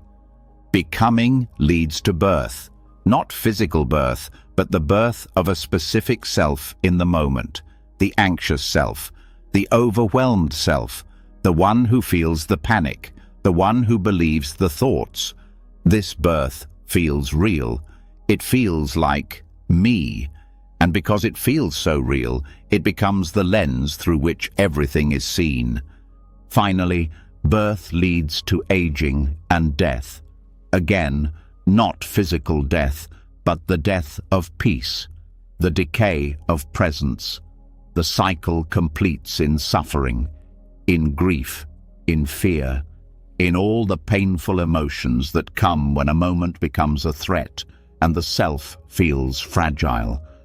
But here's the power of this teaching. Any link can be stopped.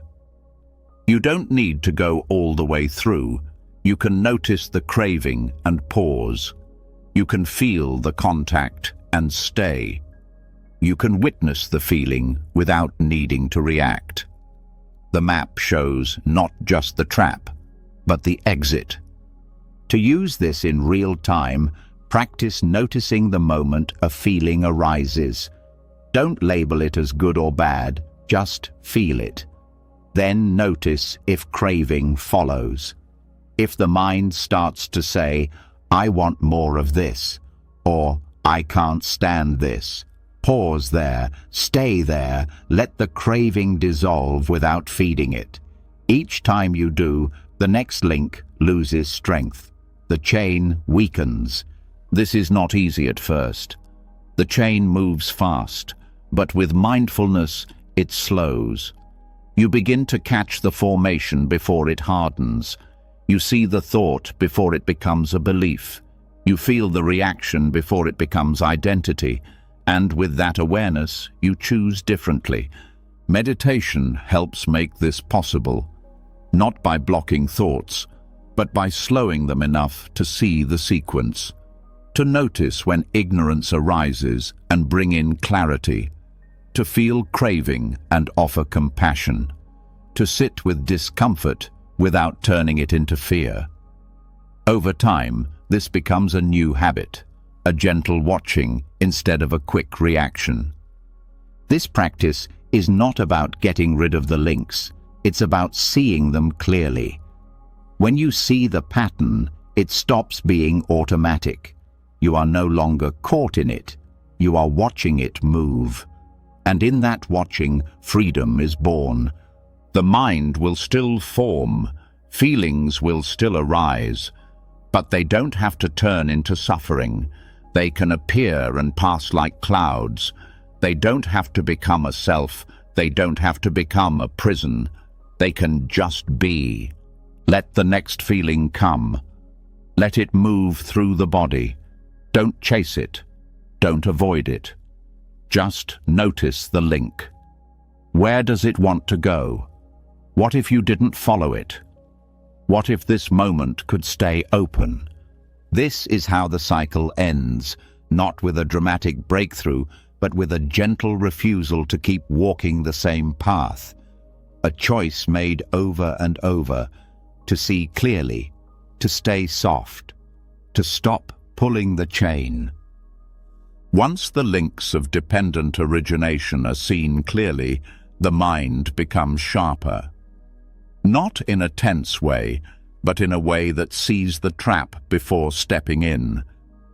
There's less automatic reaction, less blind following of mental patterns. But even so, thoughts still arise, worries still form. Sometimes the spiral starts before awareness catches it. And that's when something else becomes essential. Not just insight, but interruption. Not in a forceful way, but like a gentle hand on the shoulder reminding you to return. In Buddhism, this is called the bell of mindfulness. A sound, a breath, a feeling that brings you back to now, back to the body, back to presence. These moments don't erase anxiety, they interrupt its momentum, and sometimes that's all it takes to stop the spiral from growing. Awareness anchors are simple. They are not tools that require effort. They are points of return, touchstones. Something that exists in the present moment that can pull attention away from the storm of thinking. It could be the sound of a bird outside, the weight of your feet on the floor, the rising of the belly with a breath. These things don't shout, they don't demand. But when you learn to notice them, they become lifelines. The problem with anxious thoughts isn't just their content, it's their rhythm. They move fast. One thought triggers another, then another, and within seconds, you're imagining worst-case scenarios, future disasters, things that haven't happened and may never happen. The thoughts build on each other because there's nothing breaking the chain. The momentum grows because there's nothing interrupting it. But a single moment of attention can stop it cold, not by solving the thought, but by stepping out of the loop entirely. The bell of returning isn't always a sound. Sometimes it's the texture of your clothing, the temperature of the air, the pause between words.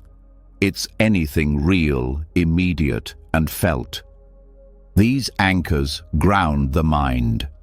They remind it that there is a body, that there is breath, that this moment exists, and it's not the one the thoughts are describing. The present is usually far less dramatic than the future the mind is racing toward, and that contrast wakes something up. There's a practice in Zen monasteries where a literal bell is rung at various points in the day. When it sounds, everyone stops. Whatever they're doing, whatever they're thinking, they pause, breathe, return. It's not a break from life, it's a return to it. The bell isn't the distraction, the thinking is. The bell is the reminder that you've wandered and that you can come back. You can create your own version of this. It might be a phone chime set to ring every few hours. It might be a word you whisper when your mind starts to spin. It might be placing your hand over your heart and feeling its warmth. The technique doesn't matter. What matters is that it's real, that it breaks the trance of thought, that it says to your system, we're back, we're here, we're safe. When this becomes a habit, everything changes. Anxiety doesn't disappear overnight, but its power fades, because now there's another voice in the room, one that doesn't argue or resist, one that simply points to now. That voice doesn't need to be loud, it just needs to be consistent. You don't need to win the argument with the anxious thoughts, you just need to stop attending their meeting. This is not about distraction. Distraction is avoidance. Awareness anchors are engagement. They engage with reality instead of illusion. Distraction says, don't think about that. Awareness says, come see what's actually happening. It's not suppression, it's redirection, away from fantasy toward what's real. These moments also calm the nervous system. The body doesn't know the difference between a real threat and an imagined one. So anxious thinking creates a physical response, tight muscles, racing heart, shallow breath. But when attention returns to something immediate, the body gets new information. There is no danger here. The breath deepens, the shoulders lower, the system recalibrates, and all of it begins with one small moment of attention. You can also use the breath itself as a bell, not breath control, just breath awareness. The inhale that was already happening, the exhale you don't have to create. Every breath is a reminder that life is unfolding right now. You don't need to chase it, you just need to notice it. Sometimes it helps to name the return. Here, this, now. A single word can act as a signal, a gentle light switch that turns on presence, not because the thought has gone away, but because the mind has stopped feeding it. Over time, awareness anchors change your relationship with thought. You stop seeing thoughts as facts. You stop assuming they require action. They become weather, passing through. They become music in another room. You hear it, but you don't go in. You can also use the body as an anchor. The feeling of your spine, the contact between your feet and the ground, the temperature on your skin, the subtle pulse in your hands. These sensations are always there, but anxiety pulls attention away from them. Returning to them brings you back into the present, which is where anxiety cannot survive. This practice doesn't make you passive. It doesn't stop you from thinking or doing. It makes your actions cleaner, quieter, more intentional, because now you're responding from presence, not from panic. Now you're acting from clarity, not from habit. Even ordinary moments become sacred. Washing your hands, sipping water, hearing a breeze. These become bells, not because they're profound, but because you are finally present enough to feel them. And each time you do, the mind learns. We don't need to chase the storm. We can stay here. This is also a form of compassion. Anxiety often feels like abandonment of the self, of safety, of stability. Returning is an act of care. It says to your inner world, I'm not leaving you alone in this spiral. I'm here. That presence is healing. That presence is enough. And even when thoughts return, even when worry picks up again, you're not starting over. You're practicing. Every return is progress. Every breath is a reminder. You don't need to control the storm. You just need to stop being swept away by it. So, let the next breath come. Let it land fully. Let your attention follow it down into the body. Feel the weight of where you sit or lie. Feel the texture of now. Let this be your bell. The one that says, we are no longer lost. We are home. Once the bell of returning brings the mind back to the breath, to the body, to the texture of now, there's a kind of freshness that appears. The air feels different. Thoughts lose their urgency. But even in that clarity, one thing often keeps the mind spinning: speech. Words, whether spoken aloud or rehearsed silently, tend to reignite the cycle. They pull the body out of stillness. They shape new stories. They restart the commentary. And without realizing it, even a simple sentence can spiral the mind right back into anxious thinking. This is why Buddhism teaches the practice of noble silence, not just to be quiet, but to detox the inner chatter that drives suffering. Because when the mouth stops moving, the mind begins to slow, and that slowing changes everything. Silence is more than the absence of sound. It is the absence of compulsion. Most people don't realize how much energy is spent in speaking, explaining, justifying, reacting, filling empty space. It seems harmless, but every word is a thread, and enough threads woven quickly can become a web, a trap, something too dense for the mind to breathe in.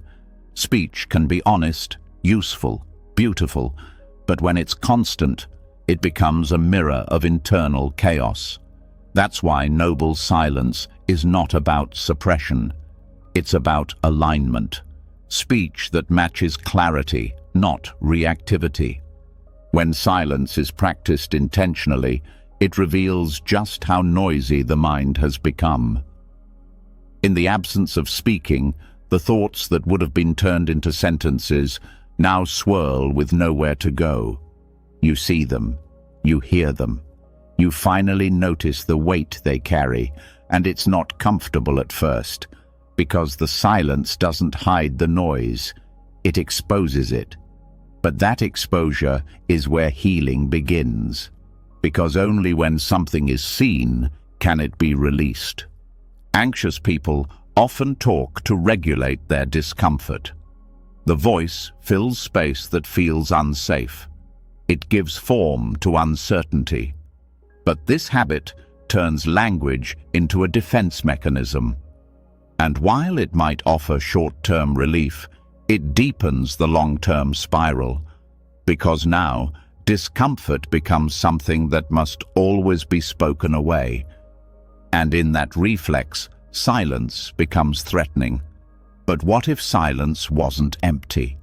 What if silence was the medicine? In Buddhist monastic settings, silence is a common practice, sometimes for hours, sometimes for days. The rule is not harsh, it's freeing.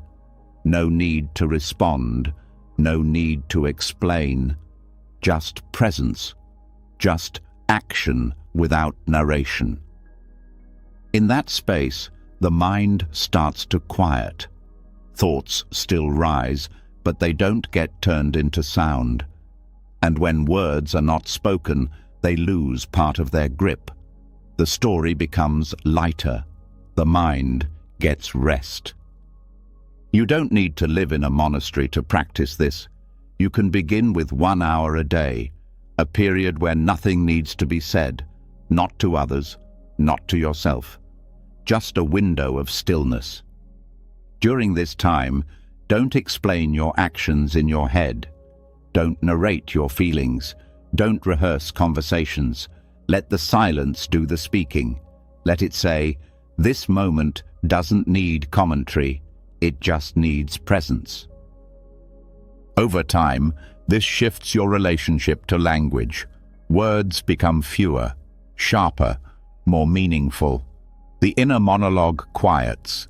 The reflex to fill silence fades. And in that fading, anxiety has less fuel, because most anxious spirals are fed by inner speech, silent arguments, imaginary scenarios, emotional explanations. But without words, those loops can't form in the same way. They lose structure, they dissolve. This also affects relationships. When you speak less, you listen more. You hear what's underneath the words of others. You become less reactive, more grounded. And when you do speak, your words carry weight. They come from intention, not habit. They are heard differently because they rise from silence, not from noise. The practice also builds resilience. In silence, you learn to sit with discomfort, to not need to verbalize pain or escape through explanation. And that sitting becomes strength. You realize that emotions can be witnessed without being expressed. That tension can be felt without being narrated. And in that space, you stop feeding the mind's need to make meaning out of everything. This doesn't mean silence is always better. It means silence should be part of the rhythm, a reset, a pause, a clearing. Without it, words become clutter. With it, words become sacred. When you speak after silence, you do so with awareness. You ask, is this useful? Is this kind? Is this necessary? And those questions purify language. They turn speech into practice. Even in solitude, noble silence changes how you treat yourself. You stop judging out loud in your mind. You stop rehearsing identity. You stop narrating your worth. And that lack of narration becomes liberation. You no longer need to be anyone in your head. You no longer need to prove anything through internal dialogue. You just are. And that being is enough. One simple practice is to go through daily tasks without thinking in words. Wash the dishes, fold clothes, walk slowly. But don't describe it to yourself. Just feel it. Just move. Just breathe. Let the moment be silent. Let it speak without language. And notice what shifts. Notice how much softer the world becomes when the mind stops trying to name it all. Another practice is writing down every thought you feel the urge to say. Not as a performance, but as release. When you read them later, you'll notice how much of it wasn't needed. How much of it was just habit. And with that awareness, the next time those thoughts rise, you'll feel less pressure to give them voice. You'll know they're just passing weather. Noble silence is not isolation. It's not avoidance. It's intimacy. It's a deeper closeness with what is. Because when the mind stops talking, the world speaks louder. The wind, the breath, the stillness, all of it becomes louder than the fear ever was. And that's the paradox. The less you say, the more you hear. The less you narrate, the more you feel. The less you explain, the more you understand. This is not about being silent forever. It's about knowing silence deeply enough to choose when to speak. Knowing presence fully enough to return when words become too much. And knowing peace intimately enough to stop searching for it in sentences. Let the next breath come quietly.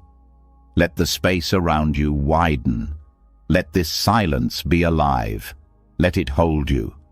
There is nothing to fix, nothing to say. This moment does not need your commentary. It only needs your presence. When the voice within falls quiet and silence is no longer something to fear, what rises in the stillness isn't always peace. Sometimes it's an old visitor, an ache in the chest, a wave in the stomach, a tightening behind the eyes. Anxiety doesn't always shout. Sometimes it shows up like an unwelcome knock on the door, just when you thought everything had settled. And the first reflex is usually the same. Resist it. Suppress it, fix it, run. But there's another way. One that doesn't fight the feeling, but receives it. One that doesn't ask, how do I get rid of this? But instead whispers, what if I could let this be here too? This way is taught through ancient Buddhist and Sufi wisdom, and it changes the entire relationship with discomfort. It teaches that the mind is not a battlefield, it's a guest house. In the poem by Rumi, the idea is simple but powerful. Every emotion is a visitor. Joy, sorrow, fear, jealousy, they come, they stay, and they go. None of them are permanent. None of them own the house. They just pass through. And when this understanding settles into the nervous system, anxiety loses its sharpness. Not because it's gone, but because it's no longer mistaken for a threat. It's just another guest. Most people treat anxiety as something wrong, as something that shouldn't be happening. But what if it's just a message? What if it's the mind's way of telling you that something needs attention, not solving, not fixing, just witnessing? When anxiety is greeted rather than battled, it softens. Because the fight is what makes it grow. The rejection is what gives it energy. Without that resistance, It has nothing to push against. Hosting doesn't mean indulging. It means presence. It means meeting the feeling at the door and saying, "I see you. You can stay as long as you need. I won't push you away, and I won't build my life around you." This balance is delicate but powerful. It allows the emotion to move without letting it drive. Buddhism calls this equanimity, the ability to hold all experiences with evenness of heart. Not flatness, not apathy, but an open-armed steadiness. When equanimity grows, the mind becomes more spacious. Thoughts and emotions can come and go like weather through a wide sky. Anxiety might still arrive, but it doesn't get stuck. It doesn't take over the whole sky. It's allowed, but not obeyed. This practice begins with awareness, noticing when anxiety is present without immediately reacting to it, feeling it in the body, naming it softly. This is anxiety. That simple naming creates a pause, a space between the feeling and the identification. And in that space, you're free, free to observe, free to breathe, free to choose how to respond or whether to respond at all. The mind is used to attaching identity to emotion. I am anxious. I am overwhelmed. But you are not the guest. You are the space that hosts it. You are the house, not the emotion passing through.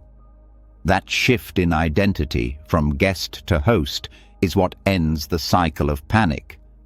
Because now the emotion doesn't define you, it just visits, it just stays for a while, and eventually it leaves. Hospitality doesn't mean liking the guest, it means treating it with dignity. You don't need to enjoy the presence of anxiety to welcome it. You just need to stop pushing it out the back door. You just need to let it sit, breathe, move. You just need to give it space to exhaust itself naturally. Because emotions that are allowed to complete themselves will eventually fade. It's the grasping that keeps them alive. This can be practiced in daily life. When anxiety rises, during a conversation, in a crowded room, lying awake at night, pause. Feel where it lives in the body. Soften around that place. Imagine it as a visitor who arrived with a story. You don't need to believe the story. You just listen. You acknowledge its presence. And then you let it rest. Sometimes the guest will speak. It might bring old fears, memories, regrets. But you are not the voice. You are not the past it echoes. You are the one watching, the one holding space. And when that role is remembered, the fear doesn't have power anymore, because you're no longer arguing with it. You're no longer giving it your voice. This practice also builds compassion, because the more you can host your own discomfort, the more you can host others. You stop reacting to other people's anxiety.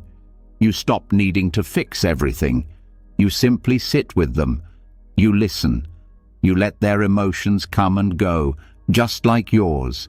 And this presence becomes healing, not because it solves, but because it stays. Rumi wrote, "Be grateful for whoever comes, because each has been sent as a guide from beyond." Even anxiety, even grief, even rage. These are not signs of failure. They are visitors with something to show you, not in words, but in presence. They reveal where the house is closed, where light hasn't reached. And when you open the door, you open yourself to something deeper than comfort. You open to wisdom. Letting anxiety visit doesn't mean becoming passive. It means no longer confusing the emotion with reality. It means allowing feelings to flow through without assigning them the final word. Anxiety might say, This is dangerous. And you can say, "Thank you, but I'll decide what's true." You're not silencing the voice, you're disidentifying from it. Over time, this changes your entire emotional landscape. Feelings stop becoming emergencies. They become information. And because you no longer fear them, they don't control you. This doesn't make life painless. It makes it livable. It makes it honest.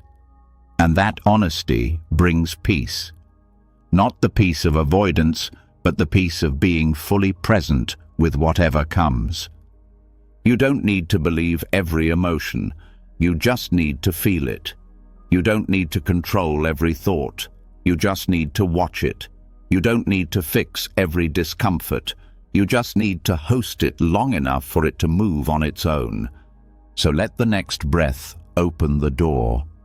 Let it be the space through which the next emotion enters. You don't have to prepare. You don't have to judge. Just stand at the entrance and meet whatever comes. Not with fear, not with force, but with the calm of someone who knows that no visitor stays forever. Once the mind learns to host anxiety without clinging, something unexpected becomes clear. The guest never came alone. It brought bags, heavy, layered, sometimes invisible.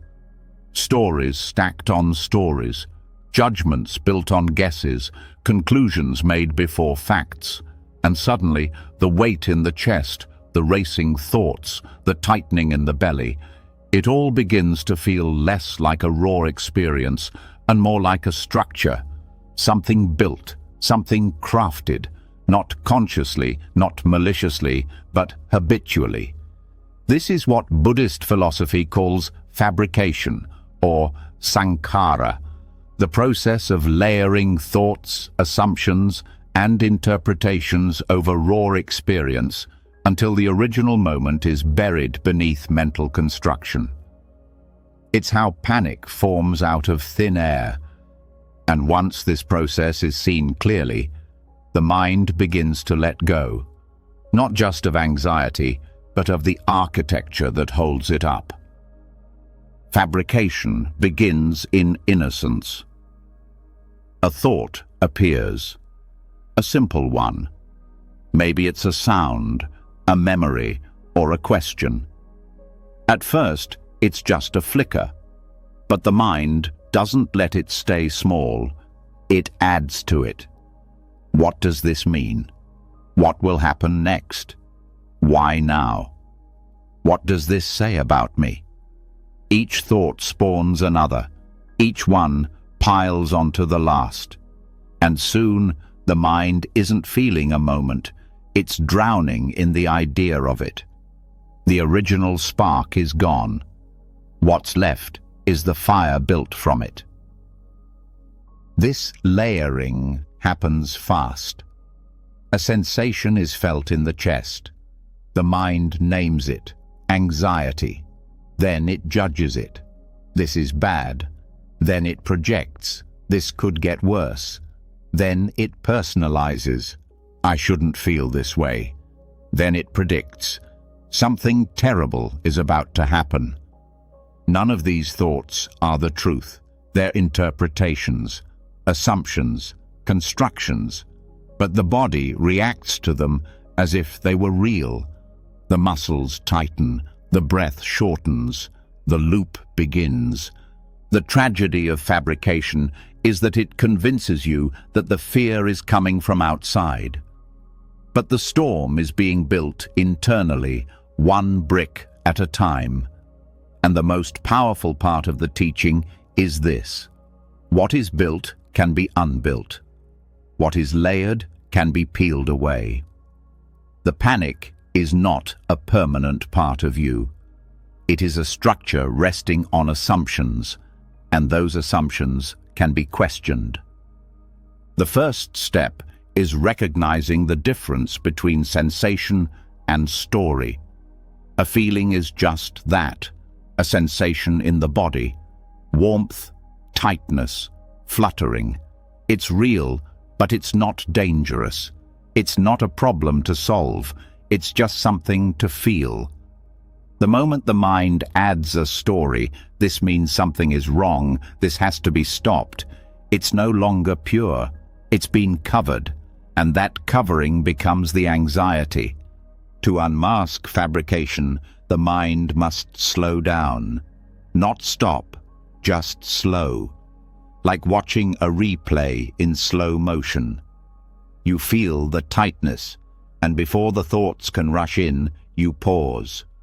You ask, what did I just add? Did I name this? Did I resist it? Did I assume something about it? And with each answer, a layer peels back. Sometimes the fabrication is subtle. You don't even realize you're doing it. You think you're just being careful, just planning, just understanding.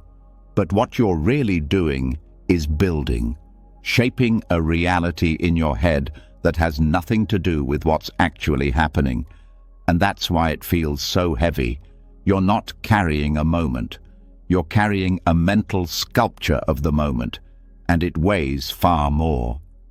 This is where meditation becomes not just useful, but necessary, because only in stillness can these layers be seen clearly. When you sit and do nothing, the constructions start to rise. Thoughts build themselves, emotions swirl. But you're watching now. You're not climbing inside the structure. You're outside, seeing how it forms, and that witnessing is what breaks the spell. The goal isn't to stop building, it's to stop mistaking the building for truth. You'll always have thoughts. That's not the issue. The issue is believing them without question, letting them define the moment, letting them decide what is real. When you stop doing that, the whole thing begins to crumble. There's a teaching in Buddhism that says all suffering is born from attachment to what is fabricated, not from what is, but from what the mind adds. That's why so much relief comes not from changing your life, but from seeing clearly, from realizing that most of what feels unbearable isn't what's happening, it's what's being layered on top. This also creates compassion. When you realize how much of your own fear is self-constructed, you stop blaming others for theirs. You understand that everyone is carrying a mind full of stories, and you begin to meet those stories with gentleness, not judgment. In daily life, this shows up in the small moments. A comment from someone, a silence in a room, a strange feeling in the body. The mind leaps to explain it, to label it. But what if you didn't? What if you just let it be raw, let it pass through without naming it? That's the undoing, not inaction, but non-construction. Fabrication can also come from memory. The mind pulls something from the past and replays it, not as it happened, but as it's imagined now. And then it builds a future from that memory. A future that doesn't exist, based on a past that's been edited. It feels real, but it's a movie, and you can step out of the screen. One method to unmask fabrication is noting. When a thought arises, label it. Planning, remembering, judging, imagining. Don't analyze it, just name it and let it go. This strips the thought of its disguise. It stops being a truth and becomes what it is, a mental event, a passing movement, not something to fix, not something to believe. The body can also reveal when fabrication is happening. Tension is often a sign. When the shoulders rise, when the breath shortens, it's a signal. Something has been added. Return to the body. Return to sensation. Don't follow the thought. Feel the place where it landed, and just breathe into that space, without story, without fixing, just being. Over time, the mind becomes less reactive. The stories still come, but they don't stick. They're seen as stories. And that seeing is freedom. Because now, even when anxiety rises, it's not panic, it's presence. You're with it. You're not building on it. You're not turning it into something bigger. You're just letting it move. Let the next breath be simple. Let it rise without needing to mean anything. Let it fall without needing to fix anything. This breath doesn't need a name. It doesn't need a story. It just is. Like the moment. Like the feeling. Like you. Once the illusion of panic is revealed to be a construction, built layer by layer through mental fabrication, there comes a deeper realization. Some of those layers were never yours to begin with. Some of those fears didn't start in your body. They didn't start with your story. They were given to you, passed down quietly, lived out loud by those who came before. This is the echo of ancestral anxiety, a pattern that repeats itself through generations, not out of destiny, but out of habit. And what Buddhism offers is not just understanding, but freedom, the path of mindful disidentification, the choice to step out of a loop you were born into, but do not have to continue. Karma, as taught in Buddhism, is not fate. It's not a punishment. It's a momentum, a chain of cause and effect driven by action, speech, and thought, and not just your own. Family systems pass down karma like rivers pass down silt. Sometimes the stream is clear, stories told, fears shared, behaviors mimicked. But often it's invisible. A mother who flinches at confrontation, a father who tightens around control, a grandparent who taught silence instead of expression. None of it said directly, yet all of it absorbed. The body learns before the mind can name it. This kind of inheritance doesn't live in genetics alone. It lives in nervous systems, in how emotions were handled or not handled, in how conflict was met or avoided, in what was considered safe to feel. If your caregivers met fear with panic, you learn to do the same. If they met uncertainty with anger or shutdown, those patterns became familiar. Not because you chose them, but because you were surrounded by them. And this is where karma becomes active. Because once you see the pattern, you are no longer just a participant. You are the pivot point, the one who can choose differently, the one who can stop the echo. This doesn't mean blaming the past. It means understanding it without being trapped by it. The goal is not to erase what came before, but to stop it from continuing through you. To do this, the first step is recognition. The ability to name what you've inherited, not as identity, but as influence. You start to see the places in your life where fear feels automatic, but out of proportion, where reactions happen before thought, where you brace for conflict even when none exists. These are the fingerprints of old karma. They are not proof of brokenness, they are invitations to heal. Mindfulness gives you the space to observe these patterns without being overwhelmed by them. Instead of saying, "This is just who I am," you begin to say, "This is what I learned." That shift is everything, because what is learned can be unlearned. What was absorbed can be released, not by force, but through presence. One way to practice this is to watch your reactions like you would watch a performance. When something triggers anxiety, pause, feel the body, listen to the thoughts, but don't rush to fix them. Just ask, whose voice is this? Where did I first learn to feel this way? Who modeled this reaction for me? Sometimes the answer is clear. Sometimes it's just a sense. Either way, you begin to create space between the pattern and your identity. This space is where karma dissolves, because karma continues through identification, through believing every thought, through reacting the same way. But when you step back, when you witness instead of follow, the pattern can't feed itself anymore. It begins to unravel. Another practice is self-forgiveness, because inherited anxiety often comes with shame.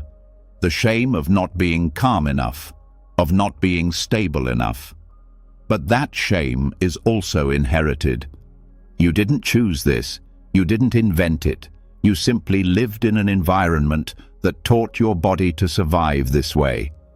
Forgiveness doesn't make the past disappear. It makes space for something new to grow. Ritual can also help, not in a mystical sense, but in a symbolic one.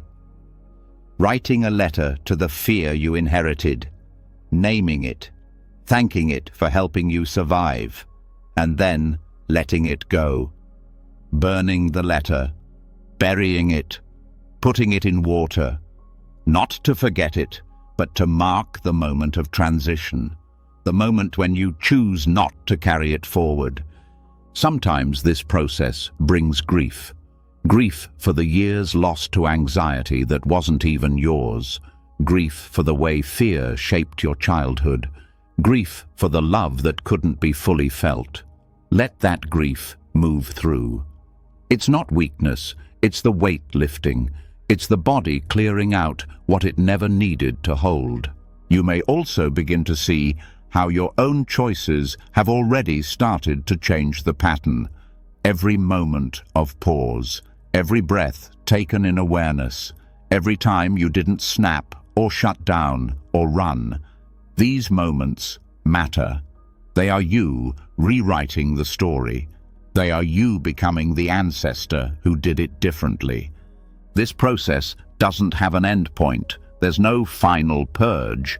Karma is subtle. It returns in new forms. But with each return, your relationship to it changes. You meet it with more wisdom, more compassion, less fear. You stop being the container and you become the channel, letting the old flow through you, but not stopping with you. This kind of healing is not just personal, it's collective. Because the calmer you become, the more space others feel around you. Your nervous system begins to regulate others. Your silence becomes safety. Your presence becomes permission for others to feel. This is how ancestral anxiety ends, not through resistance, but through quiet revolution. One breath, one pause, one act of non-reaction at a time. Let the next breath come with this awareness. You are not broken. You are not bound.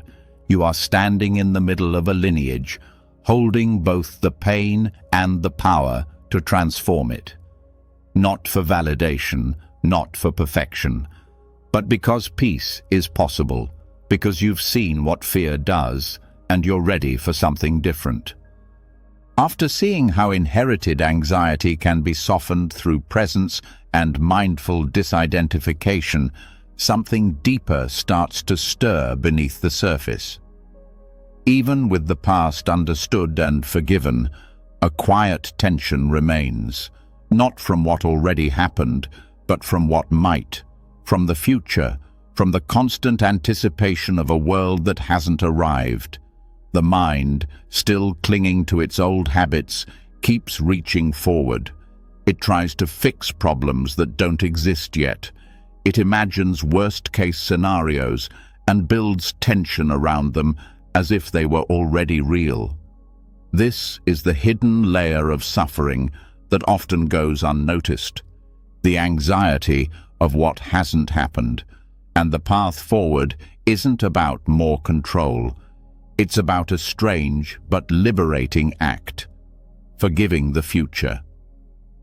This sounds strange at first. How do you forgive something that hasn't occurred? But when you look closer, the logic begins to dissolve and something wiser steps in. Because the future already takes up space in your body. It lives in your shoulders, your breath, your racing heart. It presses into the present through thought and worry and unfinished scenarios. The mind thinks it's preparing, but what it's really doing is punishing itself for something that hasn't happened. It holds itself hostage, rehearsing fear. And in Buddhist teaching, this is exactly where the root of suffering lies, not in pain itself, but in the fear of pain, not in the event, but in the preemptive resistance. To forgive the future means to stop holding it responsible for your current tension. It means releasing the tight grip on outcomes, results, performances, and possibilities. The mind clings to the idea that if it just plans well enough, nothing bad will happen. But that planning in excess becomes torment. It builds a story of danger where there is only space.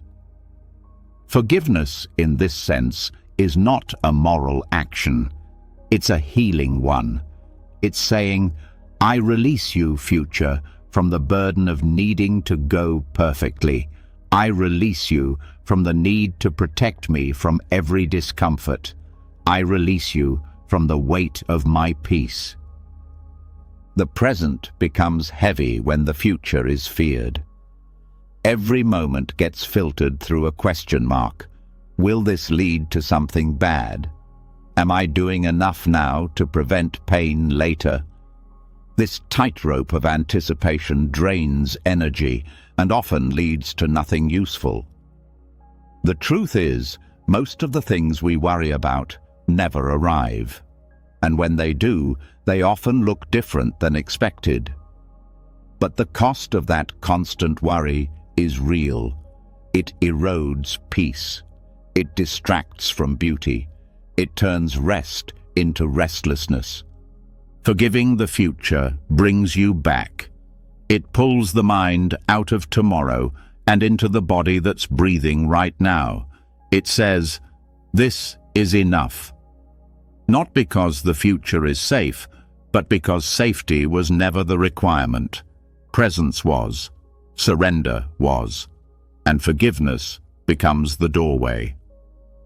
One of the deepest teachings in Buddhism is that suffering arises from craving and aversion, wanting things to go a certain way, or desperately trying to prevent what we don't want.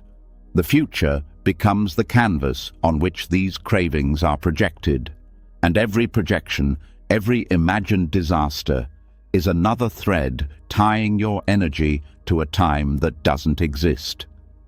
This is why letting go of the future doesn't mean being irresponsible. It means being free. You still plan, you still show up, but you stop believing that your happiness depends on everything unfolding exactly the way you expect. Forgiving the future also means forgiving yourself for not being able to know, for not being able to control, for being human in a world of change. The pressure to predict, to perform, to prevent, these are inherited burdens, cultural, personal, ancestral, but they don't have to define the way forward. You can say, I let myself off the hook. I'm not here to perfect the future. I'm here to be fully awake right now. One practice for this is called intentional surrender. Each morning, before doing anything else, say to yourself, I forgive whatever today brings. You're not inviting chaos. You're acknowledging reality, that plans will shift, that emotions will rise, that people will be people. This doesn't mean giving up. It means giving up the illusion that you are in charge of all of it. This small ritual begins to teach the nervous system that it can relax, that it doesn't have to prepare for every impact. that it can meet life as it unfolds. You can also practice this in moments of rising anxiety. When the thought loop starts, what if this happens? What if that doesn't work? Pause. Feel the breath. Feel the body. And say gently, I forgive what hasn't happened.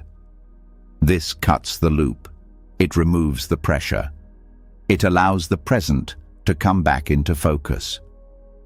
What makes this practice powerful is that it doesn't try to outthink the fear.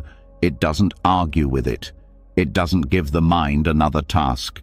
It speaks to a deeper place.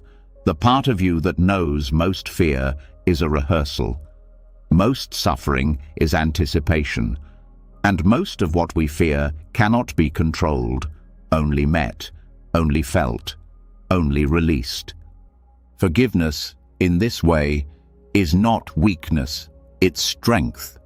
It takes courage to loosen your grip. It takes maturity to say, even if things don't go as I hope, I will still be here. I will still breathe. I will still find peace in this body. This is the heart of resilience, not immunity to pain, but the willingness to keep opening no matter what comes. This approach also transforms how we relate to others. Much of our anxiety is tied to how we think people will act or respond or judge us in the future. But we can't control their minds. We can't predict their choices. And trying to do so only makes us tense and defensive. Forgiving the future means releasing others from the job of keeping us calm. It means saying, I don't need you to act a certain way for me to be okay. That freedom is rare and powerful. The future also becomes softer when we stop seeing it as a test, as a moment where we'll be judged or exposed or punished. That belief comes from old conditioning, from systems that taught us we had to earn love, earn safety, earn rest. But the Dharma, the truth taught in Buddhism, says otherwise. It says that peace is your natural state, not something achieved through perfection, but revealed through letting go. Letting go of the future also makes room for joy, because when the mind is always scanning for danger, it misses what's beautiful. It sees through a narrow lens, but when that lens is put down, the world widens. You start to notice small things again, the warmth of sunlight, the way wind moves through leaves, the way your breath feels in your chest. These aren't distractions, they are reminders. Reminders that life isn't waiting for you in some future moment. It's right here. So let the next breath be one of soft release. Let it be a pause in the chase. Let it say to the future, you don't owe me anything. Let it say to this moment, you are enough, because you are. And peace doesn't live in prediction. It lives in presence. After releasing the grip on what hasn't happened, after forgiving the tension of imagined futures, the body begins to soften into something new. There's less reaching, less planning, less resistance. But what fills that space now is not just emptiness, it's vibration, a presence deeper than thought. Not another story, not another effort, but a rhythm, a sound, or the space between sounds. The nervous system, long held hostage by urgency and fear, now listens differently. Not for instructions, not for warnings, but for rest. And this is where the sound of stillness becomes essential. In Buddhist practice, sound isn't just noise, it's medicine. Whether it's the ring of a bell, the hum of a chant, or the sheer clarity of silence itself, each one can recalibrate the entire system. not by force, but by resonance. The nervous system is always listening. Even when the mind is distracted, the body hears everything. It tunes to rhythm, to tone, to texture. A loud space makes the body brace. A sudden noise makes the heart jump. And in the same way, a soft sound, a sacred sound, makes the body soften. This isn't mystical, it's biological. The auditory system is deeply tied to the vagus nerve, the regulator of calm and safety. When the ears receive consistent, gentle input, the vagus nerve sends signals to the body. It's safe to relax. This is how monks can sit still for hours. This is why temples ring bells, why chants are repeated, not for superstition, but for healing. Sound is also a way to anchor attention. When thoughts are chaotic, the breath might feel too subtle to hold. But sound cuts through. A bell, a chant, a tone. Each one becomes a thread the mind can follow back to presence. It's simple. It's physical. It doesn't require belief. It just requires listening.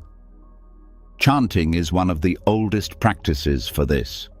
The repetition of syllables like Om or Namo or Amitabha is not just about meaning, it's about frequency. The vibration moves through the chest, the throat, the skull.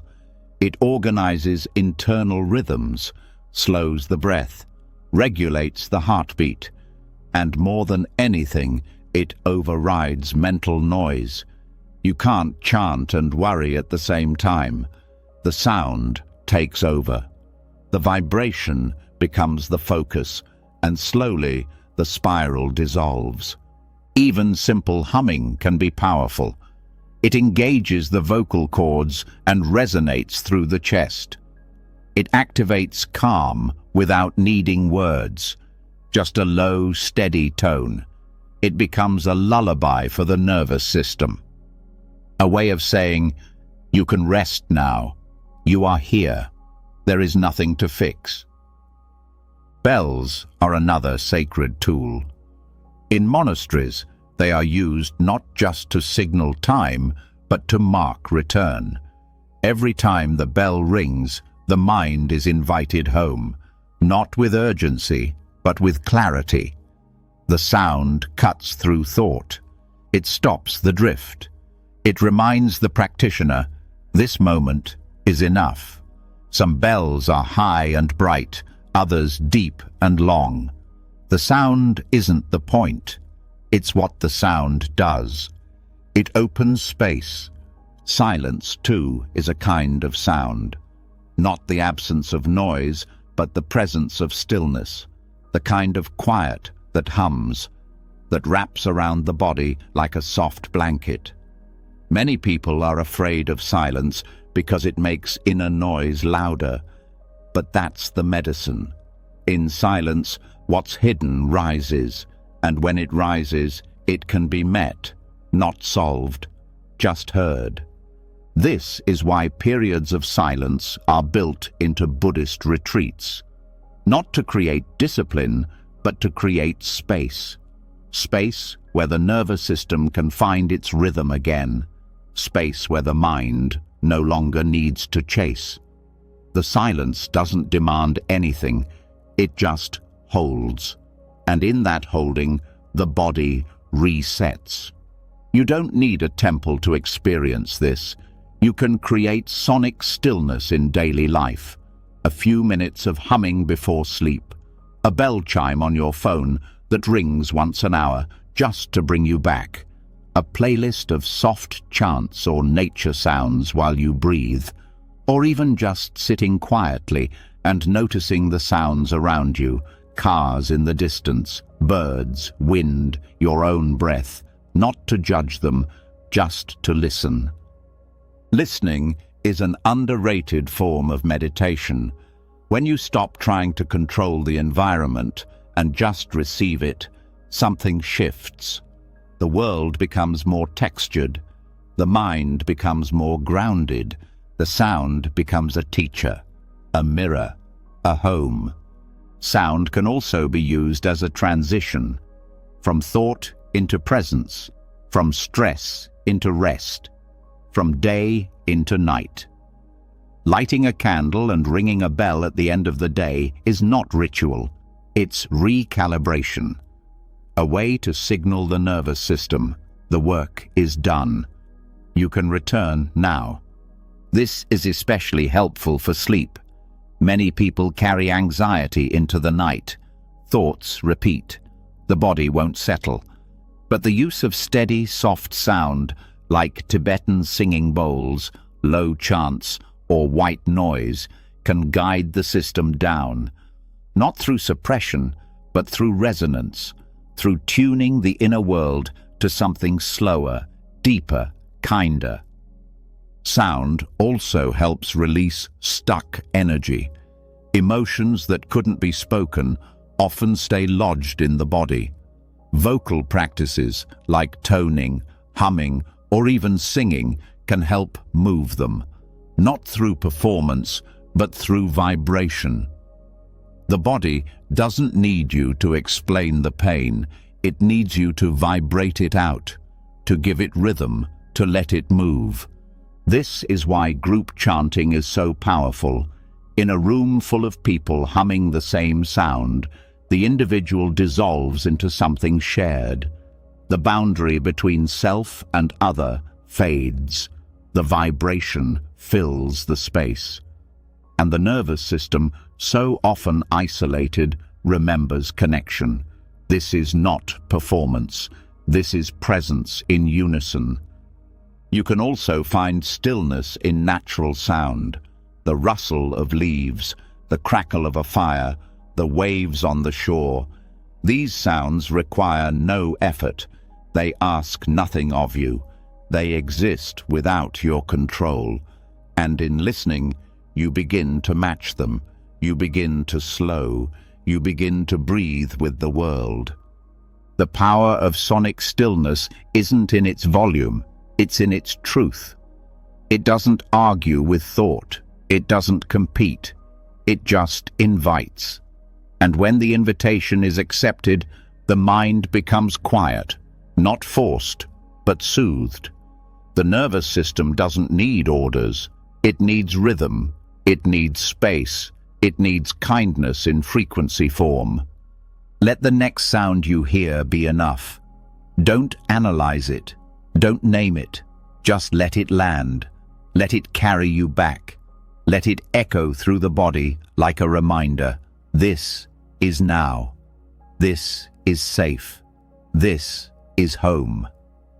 Once the nervous system has been touched by stillness through sound, silence, rhythm, there comes a moment where the next step isn't doing more, it's doing less, or rather, stopping completely. Because even the softest practices, the kindest techniques, the most peaceful chants can quietly become part of the same old pattern. The chase, the subtle pressure to feel better, the invisible urge to fix something, even the intention to relax can carry the flavor of striving. And here lies the most paradoxical and transformative part of the journey. The discovery that peace is not found by seeking it. It's found by stopping the search altogether, the non-practice, the radical decision to no longer pursue peace, but to rest in what is already here. This might sound strange, especially after so many steps of mindful practice, breathwork, observation, sound, and silence. But there comes a threshold where technique becomes tension, where the effort to be calm becomes the reason calm stays just out of reach. This doesn't mean the practices were wrong, it means they've done their job, they've led you to the edge. And now the edge invites you to drop even the method, to stop polishing the mirror and simply see what's in it. The truth is, the desire to feel better can quietly turn into a form of self-rejection. The moment we say, "I need to relax," we imply something's wrong. The moment we reach for peace, we confirm its absence. And in that subtle confirmation, we build more distance, more effort, more anxiety. This is what Buddhist teachers mean when they say the path must be dropped, not discarded, but released, like letting go of a boat once you've crossed the river. You needed it. But now it's time to walk. Non-practice doesn't mean apathy. It doesn't mean spacing out. It's not numbness or laziness or avoidance. It's a different kind of presence, one that doesn't organize itself around any goal, one that doesn't try to fix, change, improve, achieve. It simply allows. It watches without managing. It feels without analyzing. It lets the moment be without needing it to be anything else. And in that openness, true stillness begins. This kind of presence can't be forced. You can't try to not try. You can only notice when effort arises and gently let it fall. You can watch the tension in the breath, the gripping in the jaw, the measuring mind, checking if the meditation is working, and then loosen the grip. Each time you do, you move closer to natural being. In this space, even the observer dissolves, not in a dramatic way, but like fog burning off in sunlight. There's no longer a need to witness every thought, no longer a need to track awareness. You are simply here, like the sky, not needing to comment on every cloud that passes, just resting in its own openness. This doesn't happen because you figured something out. It happens because the system finally trusts that it doesn't need to do anything. The habit of striving unwinds, the inner push softens, and what's left is something ancient, something simple, something completely untouched by anxiety. Presence without agenda. It helps to think of non-practice as allowing gravity to do its job. You don't have to hold yourself up. You don't have to manage your inner world. You can settle. You can fall inward. You can let your awareness land without steering it. Just as the breath breathes itself, presence lives itself. It doesn't need to be directed. It just is. Sometimes people fear that if they stop trying, they'll collapse, that if they stop striving, nothing will happen. But this fear comes from a mind that's been trained to chase. In truth, when effort stops, clarity begins, not in the way the mind imagines, but in a more subtle, more honest way. There's nothing to prove, nothing to solve. You're not meditating anymore. You're not practicing. You're just being. And that being is enough. This kind of stillness can't be measured. You can't evaluate it. You can't describe it accurately. It's not calm like a frozen lake. It's calm like open space. Everything moves through it, but it doesn't move with anything. It holds the whole show without being caught in any scene. Letting go of practice doesn't mean forgetting what you've learned. It means trusting that what you've learned has become part of you. The breath awareness, the observation, the compassion, none of that disappears. It just stops being effortful. It stops being something you do.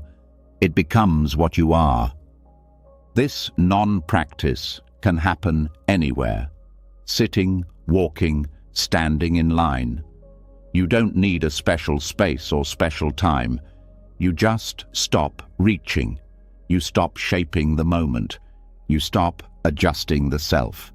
And what remains is presence in its rawest form. Unfiltered, unmanaged, alive. This state is sometimes called just sitting in Zen. Shikantaza. Not sitting to meditate, not sitting to improve, just sitting, letting everything be as it is. No special breathing, no technique. Just the act of not trying to become anything. It's deceptively simple and deeply transformative. Even in difficult emotions, this approach changes everything. When sadness rises, you don't fix it. When fear appears, you don't manage it. You let them come, you let them go, like waves. Not because you're passive, but because you're finally not resisting. You're finally not tightening around what life is doing. And in that softness, suffering dissolves on its own. This is the heart of the Buddha's teaching. Suffering ends when craving ends. Craving for relief, craving for control, craving for a different now. The moment that craving stops, peace is not achieved. It's revealed, because it was always there underneath the struggle. Let the next breath arrive on its own. Don't hold it. Don't shape it. Don't even watch it. Let it be. Let your awareness rest the same way. Unmanaged, open, unconcerned. This is non-practice. This is the stillness that lives beneath effort, the calm that doesn't need your help. And from this stillness, something surprising starts to happen. Energy returns, not the frantic kind, but a quiet, steady vitality. Because when you stop chasing peace, you stop exhausting yourself. You stop running in circles, and the body, the mind, the heart, all begin to refill. This is how rest becomes power, how surrender becomes strength. When the chase for peace finally stops, and the body surrenders into simple being, what often rises next isn't clarity, it's heaviness. A soft fog, a weight behind the eyes, a kind of mental blur that doesn't feel quite awake and doesn't feel quite asleep. Most people resist this state. They see it as laziness, dullness, or something to shake off. But what if that fog is actually sacred? What if the state of mild disorientation before sleep, the moment when thoughts loosen their grip, when willpower fades, when the edges of the world begin to blur, is not a distraction, but a doorway? This is what Buddhist insight quietly reveals. That lethargy, when not feared or judged, becomes a gate into the deepest forms of letting go. The sleepy, restless space between wakefulness and sleep is one of the most fertile terrains for healing. It's a moment when the ego lets down its walls, when identity begins to dissolve, when the part of the mind that manages everything, the planner, the protector, the judge, goes quiet. And in that gap, something more ancient takes over, something wise, slow, and beyond effort, but only if the mind doesn't resist it. Only if you don't jerk back into alertness, trying to stay productive or mindful. Because the truth is, some of the deepest awareness isn't sharp, it's soft. It arrives not when the mind is bright, but when the mind is quiet enough to stop interfering. In many spiritual traditions, the space just before sleep is revered. Tibetan Buddhists call it a liminal threshold, a time when the barriers between conscious and unconscious begin to fade, when clinging to self loosens. In this state, meditation deepens not through focus, but through surrender. You're not guiding awareness anymore. You're floating in it, letting it carry you instead of directing it. There's no need to think clearly, no need to practice correctly. The very fog you were taught to avoid becomes the warm mist where the mind finally rests. This transition state, often mistaken for a problem, is a signal that the body is ready to heal. It's the body saying, enough thinking, enough controlling, enough fixing, just dissolve. Let your shape melt. Let the border between inside and outside soften. In this state, thoughts don't stop, but they lose their importance. Emotions still exist, but they drift instead of crash. It's a soft, gentle undoing. When approached with openness, this fog becomes a kind of sanctuary, a place to rest, not just physically, but spiritually. There's no performance here, no inner commentary, just presence that doesn't require clarity. It may feel like you're doing nothing. And that's exactly the point. True meditation isn't measured by alertness. It's measured by intimacy, by how close you are to what's happening. And when what's happening is drowsiness, then intimacy means letting yourself sink into it, not to escape, but to arrive more fully in the body. One of the reasons people fear lethargy is because they associate it with failure, with being lazy or unfocused. But these ideas are cultural, not spiritual. In Buddhist teachings, drowsiness isn't a sin, it's a state, and like all states, it can be met with mindfulness, not sharp mindfulness, gentle mindfulness, the kind that says, I see this, I welcome this, I don't need to change this. There is a particular kind of awareness that only opens in this space, a dreaming awareness, a presence that feels more like a background hum than a bright light. This awareness is closer to the root of consciousness. It doesn't analyze, it doesn't track progress, it simply rests. And in that rest, anxiety dissolves, not because it's solved, but because the part of the mind that fuels it has gone quiet. Restlessness, too, becomes different in this space. It's no longer a problem to manage. It becomes something to soften into. Often, restlessness is just the body's way of releasing energy, like a dog turning in circles before lying down. If you don't react to it, it will move on its own. If you stop naming it, it will pass. The nervous system doesn't need force. It needs trust. It needs to know that you're not going to interrupt the process with judgment. This is why the moment right before sleep is such an opportunity. Because all the usual tools are fading. The intellect is quiet. The inner critic is asleep. What's left is something much more intimate. Raw awareness without the need to perform. You don't need to name it. You don't need to remember it. Just feel it as it happens. Let your body sink. Let the breath do what it wants.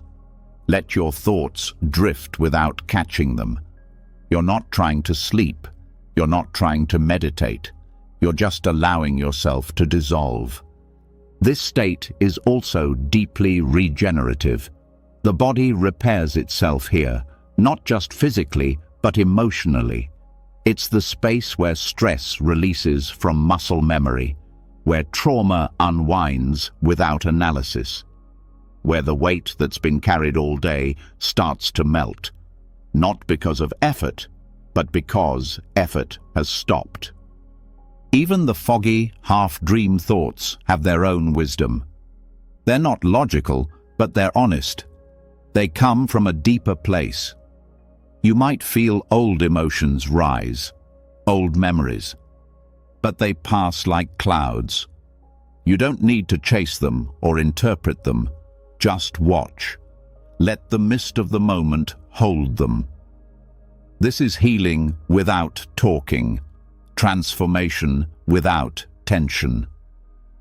Some meditators call this the great unbinding, the final loosening of grasping, not through force, but through surrender. You're not chasing stillness, you're becoming it. And the mind, finally free from the need to manage, floats, not upward, but inward, into the heart, into the belly, into the breath, into a place where time slows, space softens, and thought stops being the main voice. You can prepare for this gently. Lower the lights, turn off the noise, let your body settle without correcting it. If you feel restless, let it twitch. If you feel sleepy, let the eyes close. Don't aim for sleep. Don't aim for wakefulness. Just let awareness drift like a boat without a rudder. The mind will try to reassert control. Let it.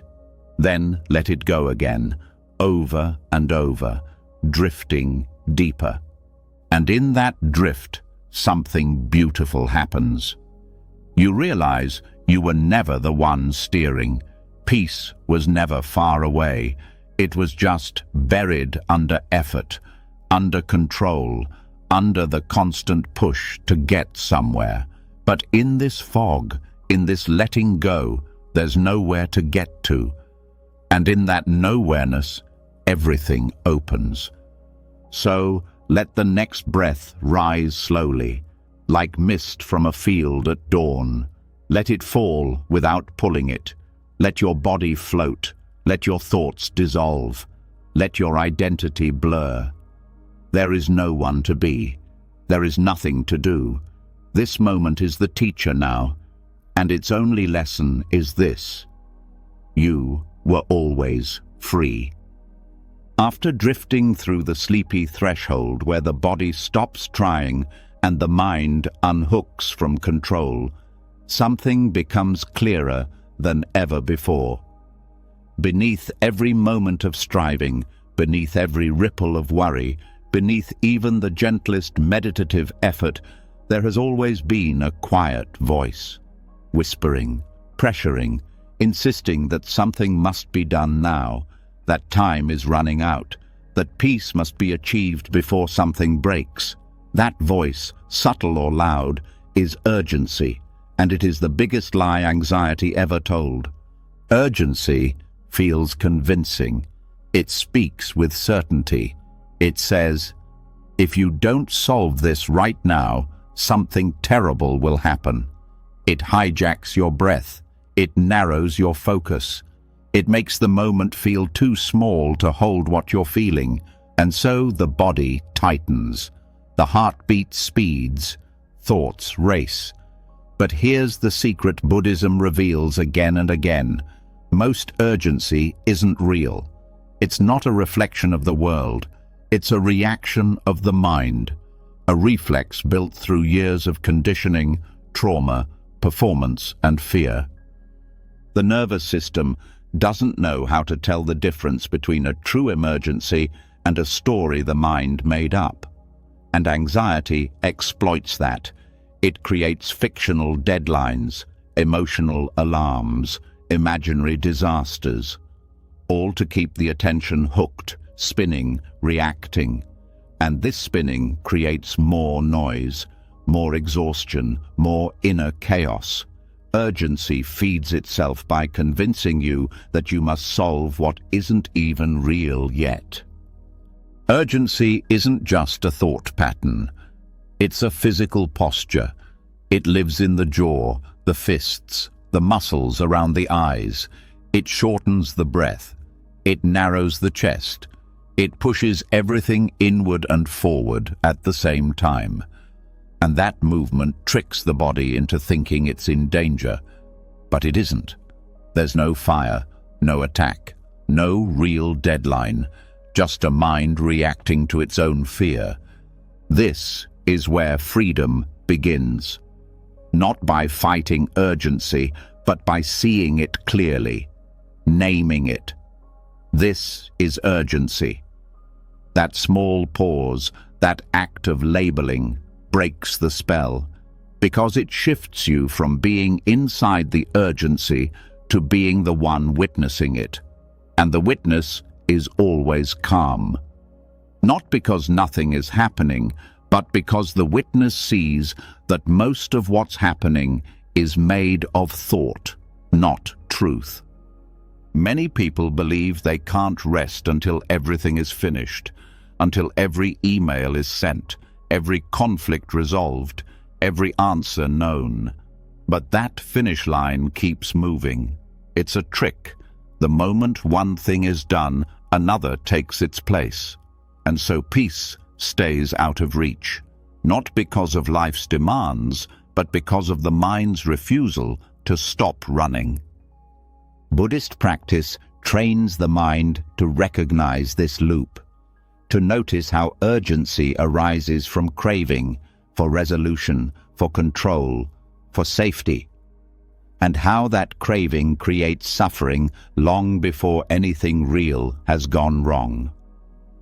The mind says, "Hurry, before it's too late."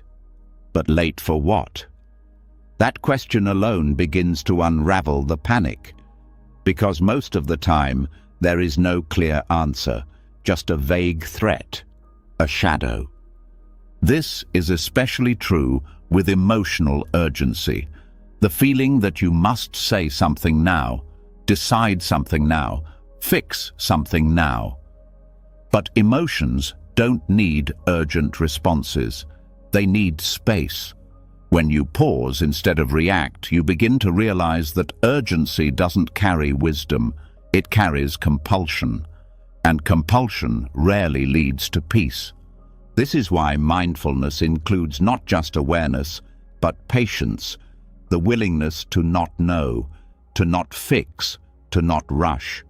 This patience is not passive, it's powerful, because it creates room for clarity. And clarity reveals that what felt like an emergency was just an old habit, repeating itself out of fear. In daily life, this practice looks simple. When you feel the urge to act, speak, decide, pause, breathe, ask, is this truly urgent or just familiar? Notice how the body softens when you question urgency. Notice how the mind widens. Suddenly, what felt like a deadline becomes a choice. What felt like a crisis becomes a moment. The truth is, most things can wait. Not forever, but for one breath, 1 minute, 1 hour. And in that waiting, reality shows itself. You see that the email didn't need to be perfect, that the conversation didn't need to happen immediately, that the feeling didn't need to be solved to be survived. This isn't about avoidance, it's about timing, about meeting the moment when the body is ready, not when the mind demands. And readiness doesn't come from pressure, it comes from presence, from trust, from knowing that wisdom unfolds, not under tension, but under stillness. Even spiritual practice can become infected by urgency, the rush to heal, to awaken, to be better. But the Dharma is not a race. There is nowhere to get to. Enlightenment is not the end of effort. It's the end of trying to escape now. And now is never urgent. It just is. This shift in perception changes everything. Suddenly, you don't need to be on high alert. You don't need to finish everything before you relax. You start relaxing now, in the middle of the task, in the middle of the mess. Because you've seen the lie, you've heard the voice of urgency, and you're not answering the call. When urgency loses its power, anxiety fades, because anxiety is urgency without direction, a need to do something without knowing what. But when you see urgency for what it is, the pressure lifts. Not because life is easy, but because you're no longer sprinting toward peace. You're standing still, and peace meets you there. Let this breath be unrushed. Let your shoulders drop. Let your eyes soften. There is no alarm ringing, no moment that can't wait for your next breath. Even if something needs your attention, It can have it without your panic. Presence is enough. Calm is still effective. Stillness still moves mountains. Once the voice of urgency is exposed for what it is, just noise dressed in panic, just habit pretending to be truth, the silence underneath it finally comes forward. And in that silence, something even more profound begins to appear. The realization that all thoughts, especially anxious ones, don't stay. They don't last. They don't hold. No matter how convincing they feel, no matter how tightly they grip the body, they are already dissolving the moment they arise. They have no substance, no roots, just movement. And what Buddhism teaches through direct experience is this: watching the fade of a thought is more powerful than fighting it, because in that fading, freedom lives. Most people only notice a thought when it's strong, when it crashes in with force, when it interrupts sleep, hijacks the breath, or sets off spirals of fear. But the real teaching begins not in the arrival of thought, but in its departure, because every thought leaves, every worry loses momentum. Even if it loops back again later, the version that existed in that moment is gone. It lived, it moved, it passed. And once this truth is seen, not as an idea, but as a felt truth, the fear that thoughts are permanent begins to vanish. The mind likes to hold on to thoughts as if they're solid. It gives them weight, importance, urgency, especially the scary ones. But thoughts are not rocks, they're smoke. They rise, they swirl, and they vanish into air. No anxious thought has ever lasted forever. No emotional storm has kept its full force for more than a few moments. It is the clinging to the thought, the feeding of it, that gives it artificial life. But if left alone, if observed without interference, the thought fades on its own. The Dharma, the core teaching of impermanence, lives here, not as something to believe, but as something to watch, to witness directly. The breath rises and falls, the heart beats and slows, the sensations in the body shift every second, nothing holds, and thought is no different. It arises from conditions. When those conditions change, the thought changes, and even if it returns, it's never quite the same. You are never quite the same. When this truth begins to settle into your awareness, your relationship to anxiety changes. You no longer need to solve the thought. You don't need to challenge it. You don't need to silence it. You just need to watch it move. Like a wave reaching shore, it will crash, and then it will slide away, and the sand will be quiet again. This is not detachment in a cold or distant way. It's presence without panic. It's the choice to stay with the experience of thought without becoming it. To see the mind doing what minds do, create, spin, wander. But not confuse that movement with reality. Every time a thought arises, you are offered a choice. Not whether the thought comes, but whether you give it fuel, whether you follow it down the path it's carving, whether you turn it into identity. I am anxious. I am unsafe. But when you watch the thought fade, you begin to see the lie. The thought isn't you. It's just passing through you. And when you stop feeding it, it stops forming roots.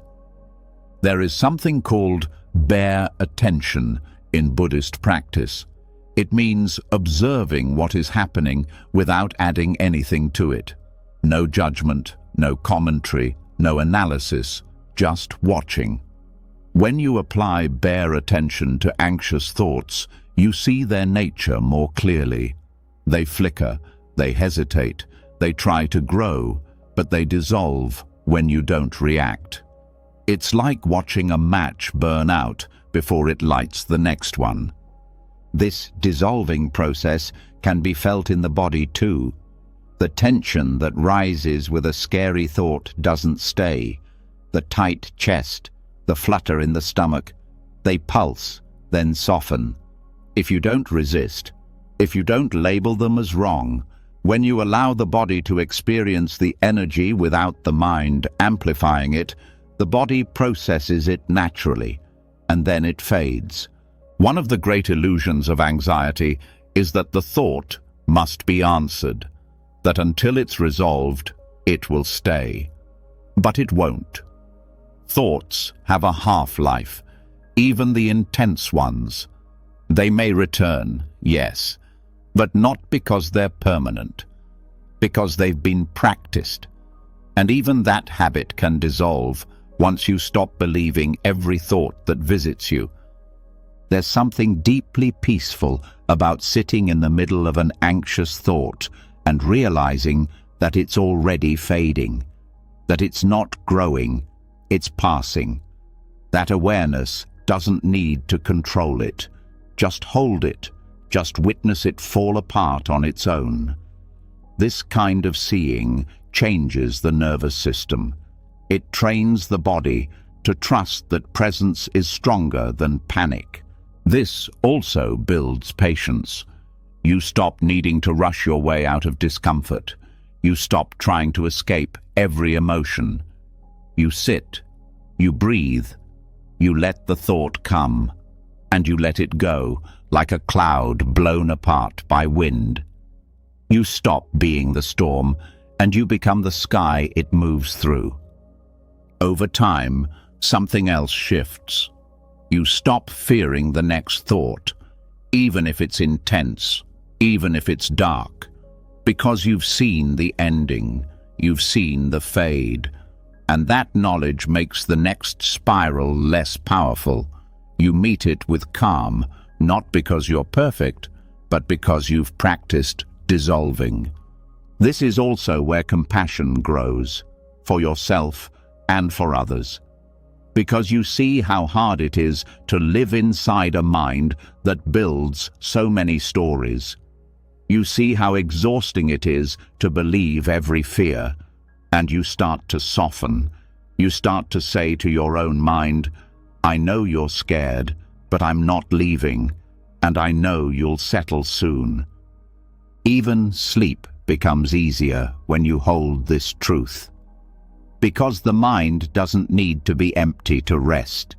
It just needs to not be afraid of its own thoughts. The moment you stop chasing silence and start watching thoughts dissolve, the pressure to fix the mind disappears, and with that, rest comes naturally. So let the next thought come. Let it pass. Watch its shape. Feel its echo. But don't follow it. Don't hold it. Just sit. Just breathe. Just be the one who sees. That seeing is the end of the story. Not because the thought won't return, but because you're no longer giving it the stage. The Dharma of dissolving is not a philosophy. It's an experience. A truth revealed not in books, but in breath, in the space between moments, in the softness that grows when you no longer fight what's fading. You just watch, and that watching becomes peace. And now, as all thoughts begin to settle, as the nervous system learns to trust impermanence, we reach the final understanding. The realization that not only are anxious thoughts fading, but that even your attachment to thoughts is dissolving, that the core identity built around struggle is no longer needed. And from that emptiness, something deeper emerges. Not silence, but clarity. Not numbness, but freedom. That's where we end, on the threshold of pure awareness, where everything falls away and only presence remains.